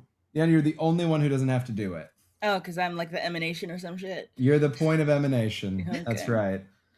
Yeah. Nat 1. That's Okay. good. That's good. That's good. That's the other way. Yeah. Nat 1 is very, very good. That is a critical success. I'm going to say you don't take any damage off of that. Dia is just so firm in their resolve right now. They are so sick of the magic freaking out that they're just like. I'm using my advantage to cancel the disadvantage to roll straight. Okay. Gay. Roll gay. Happy Pride. It didn't work. Oh This no. dice is an 18. Over 12. Oof. So you take 9 hit points of damage. The Do you babies have are all 9 hit points? yeah. Okay, good. The babies are all then- crispy. Can you throw me the babies before you do No. it? They're the reason I'm I at need- disadvantage. I actually need you to roll I'll roll for the babies. I need you to roll for ephemera. Baby. And then Insha, I'm gonna need rolls if you haven't done it yet, not just for Carrie, but also Made it. for Bubba. Holy Okay. shit. We both failed. Ephemera also got an 18 on a different dice. So that's 9 HP of damage to ephemera. Is ephemera still up? Nope. So They had ephemera exactly goes 9. up in a blaze of fire. What happens? You tell me. What happens when ephemera is made ephemeral? Ephemera, like I squeals, but in like a giggly way, like in a because they're light. They're just refracted light in a Mhm. gooey jelly form. Yeah. And they become once again with their element. And it's like those campfires where you throw the different, like the magnesium and stuff in it. So the flames turn different colors. Nice. I love that. And they disappear, so you no longer have that companion with you now. You'd be able to make another one during a rest or a picnic, but that's behind you. So maybe if this unicorn doesn't die, you can make it your friend on your way to whatever the fuck you're going to do. I don't next. have to do it during a thing. I can just summon him. I can summon a Oh, creature. really? Yeah, it's my little magic. Beautiful. Oh, I love Yeah. that. Done and done. It just takes your action economy. That's not bad. Yeah. All right. So unicorn saved, took 5 damage. It's up. It's not happy with any of you. It looks confused and bewildered. Like, hey, I just came So out here do to play. I. So do I. I want you to know I let the mushrooms, because they took the full stun for all of you, roll flat by giving them advantage, even though being stunned you would think that would be disadvantage, because they stood up for you, who just met them and threw them to the wolves, and they rolled a 1. They rolled a 2 and a 1. So they're not going to take any damage off of this. They would have taken half on the 2, but they're taking no damage on the 1. Insha. Oh, I got a 3 for me and a 4 for Bubba. So we're good. 3 for you, 4 for Bubba, so 5 damage each. Dia. I love that we fully renamed your house. Wait, I sorry. loved it. What are we rolling against right now? That's the fireball. The fireball. So you have to roll. Oh geez, let me go back to the save. There it is. Did you roll to save the grace? Grace for fireball. You take Okay. 9 Oh, damage. that was or what 5 the nat depending. 1 was. That was what the Yeah. nat 1 Yeah, was. you're fine. Oh right, so you Okay. take no damage. You're good. Yeah. So you're all done. So that's it. That was your turn. Well, actually, that was your first action. Yeah, right. Because you have 2 of them. By the way, trying to make Right. me feel guilty about the mushrooms, I have 4 hit points left. I fully wrapped myself around the babies. All right, I like that. That's All fine. right, That works. And then they looked up at you and went. This time, Dia does not whoa with them. Dia just looks at the sound. I do. the I source go, of the sound. whoa. And then you hear, Are you our parent? I guess so. We will defend you until our dying breath. Can I rename you? Are you okay with that? What is a name? Oh God. Ghost. Bleep bloop. Oh, fans of Shakespeare. Francis. Okay. I would like to use. How can I do this? I have folklore, and I basically want to suck up to the unicorn so it doesn't stay mad at us. Okay, perfect. I like that. And you're saying as a talent. So Yes, you don't that's actually one of have my to talents. roll for a talent. You just have to describe what's happening, and it can just work. I find it Basically, you see Harlow like panic when like the fire explodes. And then just immediately like full proper knee to ankle curtsy. We four princesses are trying to find our way through this forest in order to stop the rot and fog and everything else that has been taking over this place. And because of our exhaustion and an encounter with some hallucinogenics in another room, I think it may have affected some of our magic. I apologize for the mishap that just happened. I am going to say that you can do this. It's going to be advantage because it does feel like this is very, very important. Mm-hmm. So it is grace with advantage. Okay.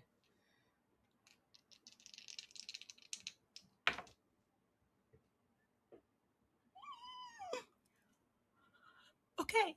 I'm so happy that was advantage because one of the dice was a 17 and my grace is only an 8 and the other one is a 2. Yeah. So this unicorn comes over to you and looks you in the eyes with eyes that contain multitudes, contain their own infinities in each. You see past, present, and future branching narratives of your life, of your friends' lives, of the lives of everybody who you've ever met, everyone who you ever will meet. You take in the totality of the contained infinities of all of their individual forms of existence in all of their potential permutations in combination with one another in one moment that stretches out, feeling as though it's infinite and that is done in an instant. And as soon as that is done, this unicorn goes right up to your face and licks it. Okay, cool. Thank you so much. hugs the unicorn. Now I'm gonna tell you, the horse chooses its horse girl. The horse chooses its horse girl, and the horse chose its horse girl. And here is all the info that I need to give you for you to have this as your buddy. This is really good for all of you. The unicorn has 10 HP, which I will say it's at 5 right now. If somebody wants to do something about that, you can go back up. The save is 16. It has an armor of 1. So actually, no, yeah, the save is, yeah. Charge D10, meaning it can have an attack using a D10, a physical attack, right? It also has 3 gift dice. Can cast glitter spray, bubble, and restoration. So bubble and restoration help you out. Glitter, like, with you, like defensively or healing. Glitter spray, good for trying to stun an opponent, as you have seen.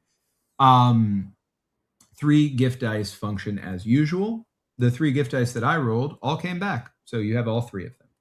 Yay. That is now your unicorn. You also all have 4 potions, not each total, like you have 1 each. These are courage potions. They grant advantage on wits or resolve tests against fear. And I'm going to say, originally I had above table, said the next wits or resolve test against fear. Fuck it. Happy Pride. We're at the end of this thing. It's going to be for the rest of the game. If each of you drink this, you will get, if you ever have to encounter any kind of fear, you will get advantage on wits or resolve tests against it. Cheers.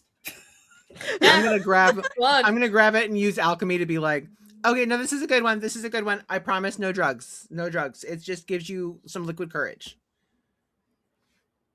Plug. Bottoms up. And the unicorn looks around at all of you and says, "Thank you for letting me out of my curse here. I was stuck like I was a chest of some sort. I was cursed in a way where I could have turned into something much more violent. But luckily that key you had there came in really handy. It helped me out in feeling like I was more myself, so I was able to come out as me. My name is Buttercup, and I'd like to be a friend to you. There's somebody walking through this space who's not very nice. You think you could do me a favor and come with me to kill him?" Oh, Buttercup. That was yes. Absolutely. Dia without hesitation. Yes. Hey, quick question. Hey, Buttercup. Really Yeah. quick question. I don't know the intricacies of like my fairy godmother hasn't quite revealed everything to me. It has not happened in my tarot pulls.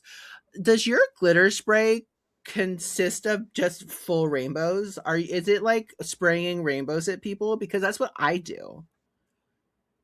So here, the horn on the unicorn turns into a full prism, and the unicorn steps forward into a shaft of light through which a gorgeous winding path made of pure rainbow shoots out and winds itself around you, and turns into essentially it functions, if you want it to, like a piece of cloth. For those activities that you do when you're like dancing up in the air where you're twirling around in the cloth. You know what I'm talking about? Oh yeah. Not like a ribbon Ribbon. dancing is when you're falling from the thing. Aerial silk. Your Aerial aerial silk. silk. Yes, thank you. It turns into an aerial silk for you. So if you engage with it as such, it will take you on a dance that allows you to better understand your own powers. And when using your rainbow powers, you will be able, for the rest of this game, you'll be able to do so with advantage. Oh my god. Buttercup, I love this. I wasn't even really trying to. It just turns out I'm immune to being damaged by rainbows. Rainbows can't hurt me. That's a true thing. I'm also going to take all of my heart dice and try to heal myself because I have 4 hit points. Yeah, go ahead and do that. That's fine. I lost one. Now, I'm going to need you to roll me a d6 for that because you are spending time. And I may introduce a wrinkle. Ow. Okay.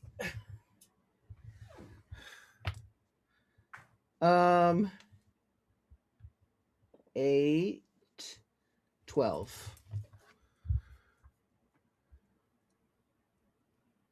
Back up to full.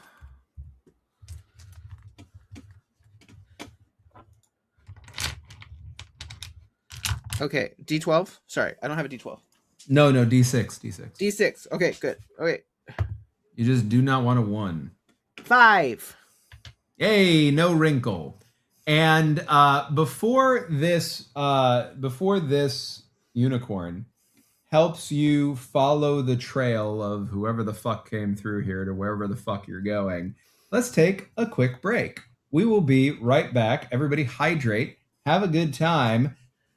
Pause it for however long you want. We don't fucking know or care. We're going to go take care of ourselves. Go align your chakra, friends. Go do a 3-card poll. I mean, just actually, you can't do that for yourself. Anyway, bye. Bye. Hey. Resume. Hey, everybody, and welcome back to our third and final act of the 4th out of 5 sessions that we are playing of Half of My Soul.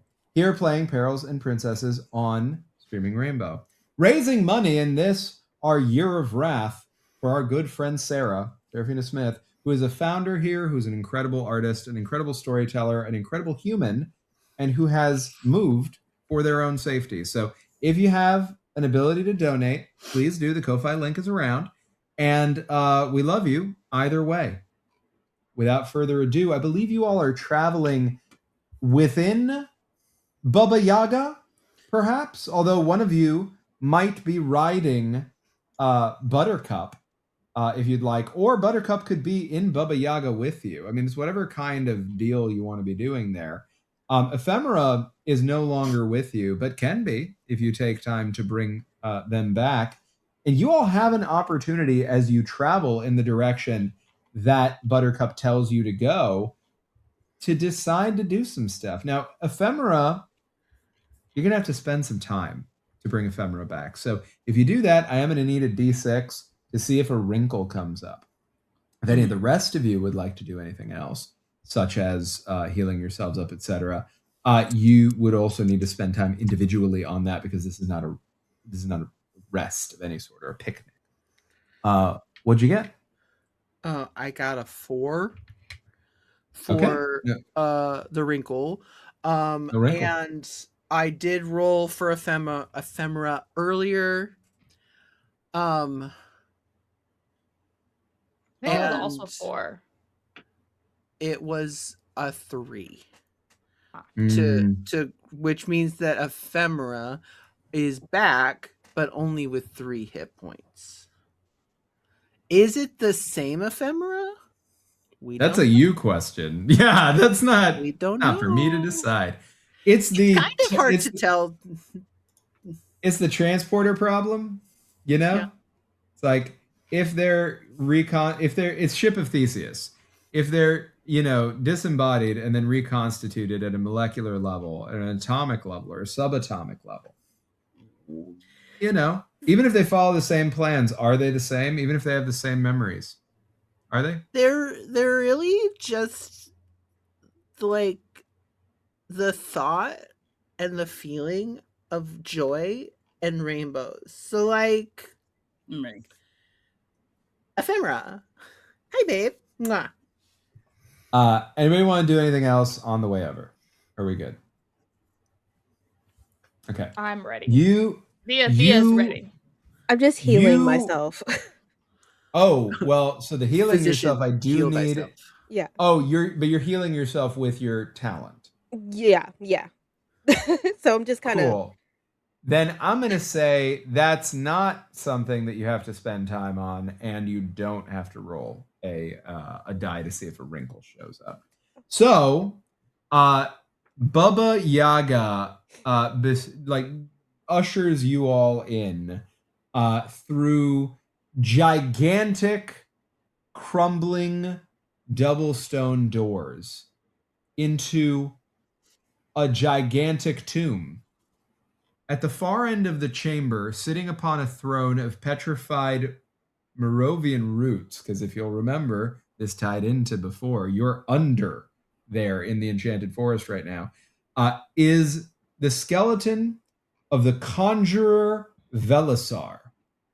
Entangled in thick black vines, he sits perfectly still, but upon his brow is the glowing, magnificent rosewood crown, its roots pulsing with a corrupt, violet alchemical light.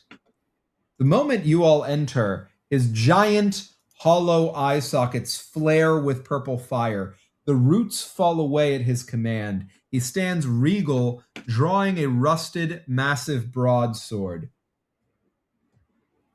Intruders of my barrow! You seek to steal my crown, to tear away my connection to the forest's heart. I have bound my soul to these roots, and I will feed your bones to the roots. He raises his sword. The roots around the throne begin to rise like snapping serpents, and he transforms into a giant, undead dragon. Let's roll initiative, everybody. Your buddies, your familiars, summons, companions, all go on your turn. Go ahead. Can I leave the babies in the hut? Yes, I will let you leave the babies in the hut. Great. I lock the door. I'm just kidding. It's like no one hurts the babies. Phyllis, Jacob, Edward, Bella, where you been, Loca? Behave yourself. Okay. Love it. Where You Been, Um, Loca is a full name. Okay. Nice. Yeah.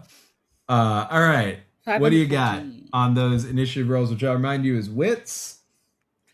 7 under 17 14. is 17. 17 of 17, 7 under 14. You both succeed. What else we got? You succeed. Go ahead. 7 under 13. Okay, so the order we're gonna go is 5 under 14, 7 under 13. No, 7 under 14, 7 under 13, 17 under 17. So that is going to be Neon to Eli to Insha to Fish. And then Got if it. this dragon's still up, it's the dragon. I'm gonna share a secret with everybody. Cool. Maybe don't want the dragon to be up at the end of that. Mm-hmm. Hey, is it a fair assumption to say the dragon can hear us? Yes. Okay, cool. The dragon, I gotta be so real though.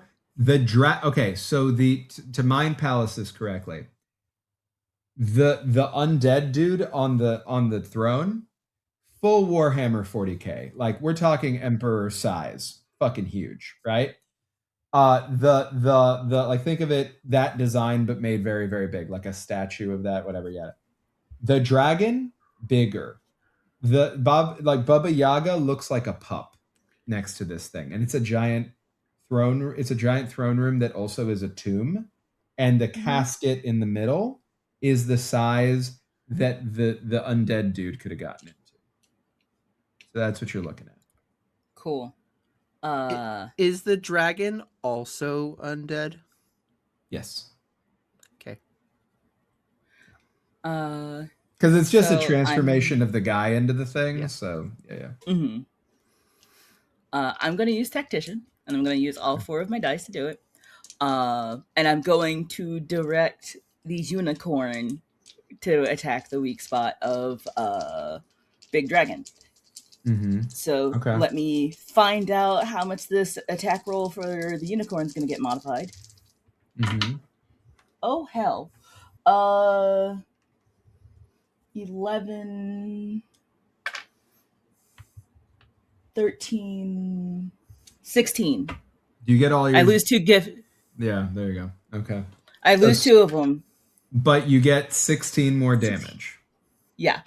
Okay. So I need to find a D10 because I'm going to tell him to charge. Okay. I'm going to tell Buttercup to charge the specific spot. Oh, that's disgusting. It's a 10? Max hit. 26 damage. Okay. I'm going to roll to save. Okay.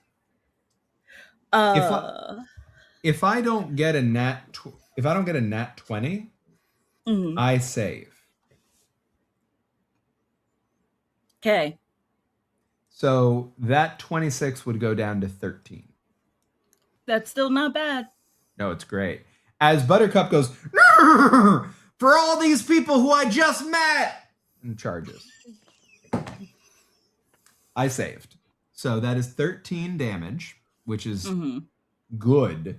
Like this, you can describe how Buttercup bloodies this dragon in one hit. I think it's not unlike that bit out of Lord of the Rings where they're like, hey, there's that little The Hobbit. That little piece that's over the heart. You gotta hit there. So basically, Harlow's like, that spot right there, and the Buttercup just straight ahead, nice, horn and all, dead at that spot. Love that for Buttercup. That's your turn. Next up, Eli. I am going to kind of just walk forward very calmly, and I'm going to cast Back to Bed. I calmly tell an amount of dice undead, awakened, otherworldly, or animated creatures to go to bed. They must save or return to their dormant states or home planes of existence. Okay. So I'm gonna So- repeat again though that I have to roll. Yeah, a nat 20. but I'm gonna try. Go for it. I mean, you never know. Are there any other undead creatures around here, or is it just this guy? You're just facing the one guy. You just got one guy there. Okay. Do I have to roll something for that? Like, it doesn't say, but like, should I roll? You have like, to use a holding- gift die. If you're using a special or magic, you have to use a gift die. Okay, but we don't have to roll to hit. It just happens. This is the part It just that I'm a happens, little- and it just happens, and then I save or I don't save. So think of it like that. Can I use my aura reading to give him disadvantage? So, yeah. I forget why I was about to do it, but yes, I was about to give you disadvantage anyway. So yes, you can use the aura reading there so that you can do that. I'm gonna roll 2d20s. You want me to roll a nat 20 on one of these? I do want. If I roll a nat 20 on one of these, this shit's done right now. If not, you got 2 more goes here to try to get this dude down before things are gonna get really Airy. uncomfortable. Yeah. It's a 10 and an 11. Save. Buddy, babe, I just don't understand. Like, what is this? All this negative energy? You're so like blocked up. I'm so worried about you. It's very clear that you're lying. I'm not though. That's the thing. I just have one of those voices. Next up, Insha, and you can have Bubba Yaga go on your turn, and you can take 2 actions. Meaning, like you can do a thing, Bubba can do a thing. Ooh. I look at Harlow and go, I have a question. I have a very, very serious question. A lot of this has been resolved with talking. Should we just talk to it? This just feels like a talking moment. And I don't know if that thing wants to talk, but it feels like it should probably talk. Do we talk to it? Or do I hit it? Or do I try to make it smaller so I can cockroach it and squish it? I think making we- it smaller is best. All right, and then great. we can try and talk to I it. don't know. Hey babes, I don't know if it will get smaller. It has this crazy like fortitude. I could try my best. Shit, yeah, I mean try, but like I feel like if we turn him into a cockroach, then like maybe he won't definitely Wait. want to talk. Hang on. I myself have a thought that I am willing to pitch with some kind of devil's bargain to be like, yo, try this. You said this thing is undead. Yeah. Yes, I did. What if we use restoration on it? You can try to use restoration. I will say it's still not necessarily. Let's see. Pitch me. Would you consider Hold on. being undead an ailment? Restoration, yeah. It's a dice number of ailments or injuries. There's no save on it. It just Okay. but you do have to get up. I can make him not be a problem for long enough for us to cast that. I'll mend him. Can I Theo's just like, I can make him not be a problem for long enough for us to cast that. can I send my baby Ephemera to go touch the scary man? Ephemera didn't go. Ephemera didn't go. Can So Can I hold you my can- action so when he's a little bit better, and then Ephemera will go? Ephemera will hold their action to go cast restoration Can I? through me. Touch spell, familiar. Maybe. D&D What were you gonna rules. say? What were you gonna say, Inja? Possibly. What were you gonna say, Inja? I was gonna offer to hold, like, to kind of have ephemera on my head as we both go touch, because I'll use it too. Okay. I trust me when I say Thea can make him not a problem for long enough for you guys to be able to safely approach. Okay. I feel like You we maybe can have a both, plan. if you want, you can both hold your actions. Dia will go. I will let you make the approach on a luck roll if you hold your action there, because technically it's his turn after Dia. So Okay. here's the devil's I just bargain. need all of y'all to turn around and plug your ears. Can Ephemera give advantage on that luck roll? Yes. The luck roll will be with advantage. You won't need the luck roll if whatever Dia's about to do does effectively stop, like incapacitate this creature. If it doesn't, and you fail the luck roll, that creature is going to go off, and then I'll let you still do the held actions. Okay. But the creature's going to go off. Yeah. Yeah. So, okay. Crossing my fingers that this works. Because if it works, this is gonna be wild.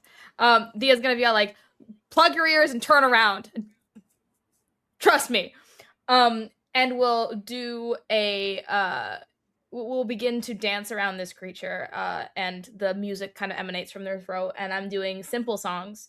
I'm using all 4 of my gift dice. You sing a happy working song, and anyone who hears it can modify a virtue test roll up to some, or sing a lullaby, and nearby creatures with HP less than or equal to some fall asleep. Doesn't affect creatures that can't hear you. There's no save. I'm rolling all 4 of my gift dice to like perform a lullaby, essentially, to knock it out, and hoping for the best on this dice roll, because if it's more than it has HP left, then it passes out. So you're hoping that the sleep spell works. Yeah. Here. And I got to be super clear. Mm-hmm. I am going to, if you have a magic mishap, I'm going to look at that first before resolving. No, that's so valid. I need these 4 gift dice to cooperate with me. I need my dice. Y'all, my dice know how to tell a story, and I'm gonna need my dice to like lock in for this one. Okay. We'll see what story they decide to tell. What did they come out with?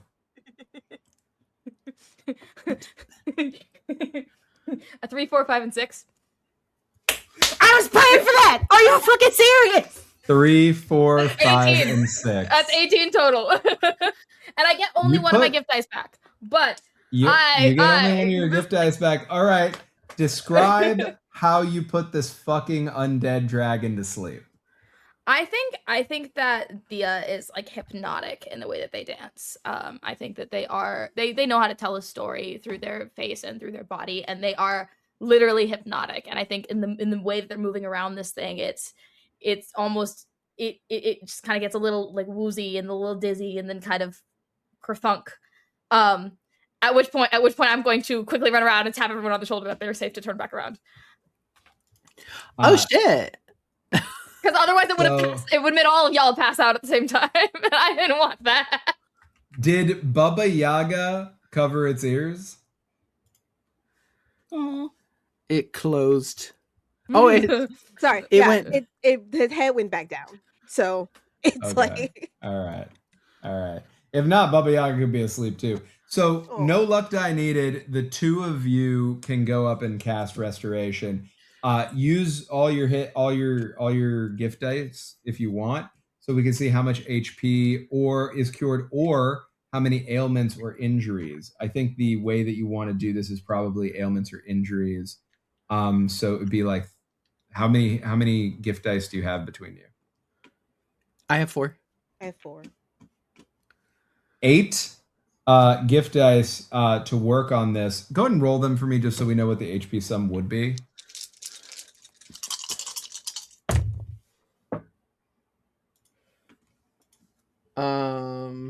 15.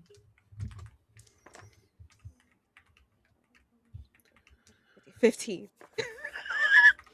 30. So here I'm going to tell you, this dragon started with 25 HP. It had gone down to 13, if I remember correctly, or 12. It had gone down to 12. And just been barely bloodied. I saw your face, Fish. I know when you figured out that you could do that shit when it was worthwhile. I said bloodied, and you were like, ooh, and you looked at your sheet. I saw you. Has a save of 16 with an armor of 3, which is why I have to roll a nat 20 to not, unless you got rid of armor, right? To not save. Would attack thrice. A bite with a d12 and 2 claws of a d8. Gigantic, horrible, greedy, arrogant, some dragons can cast spells. Here's the thing that was going to happen if you didn't pull this off by the end of the first round.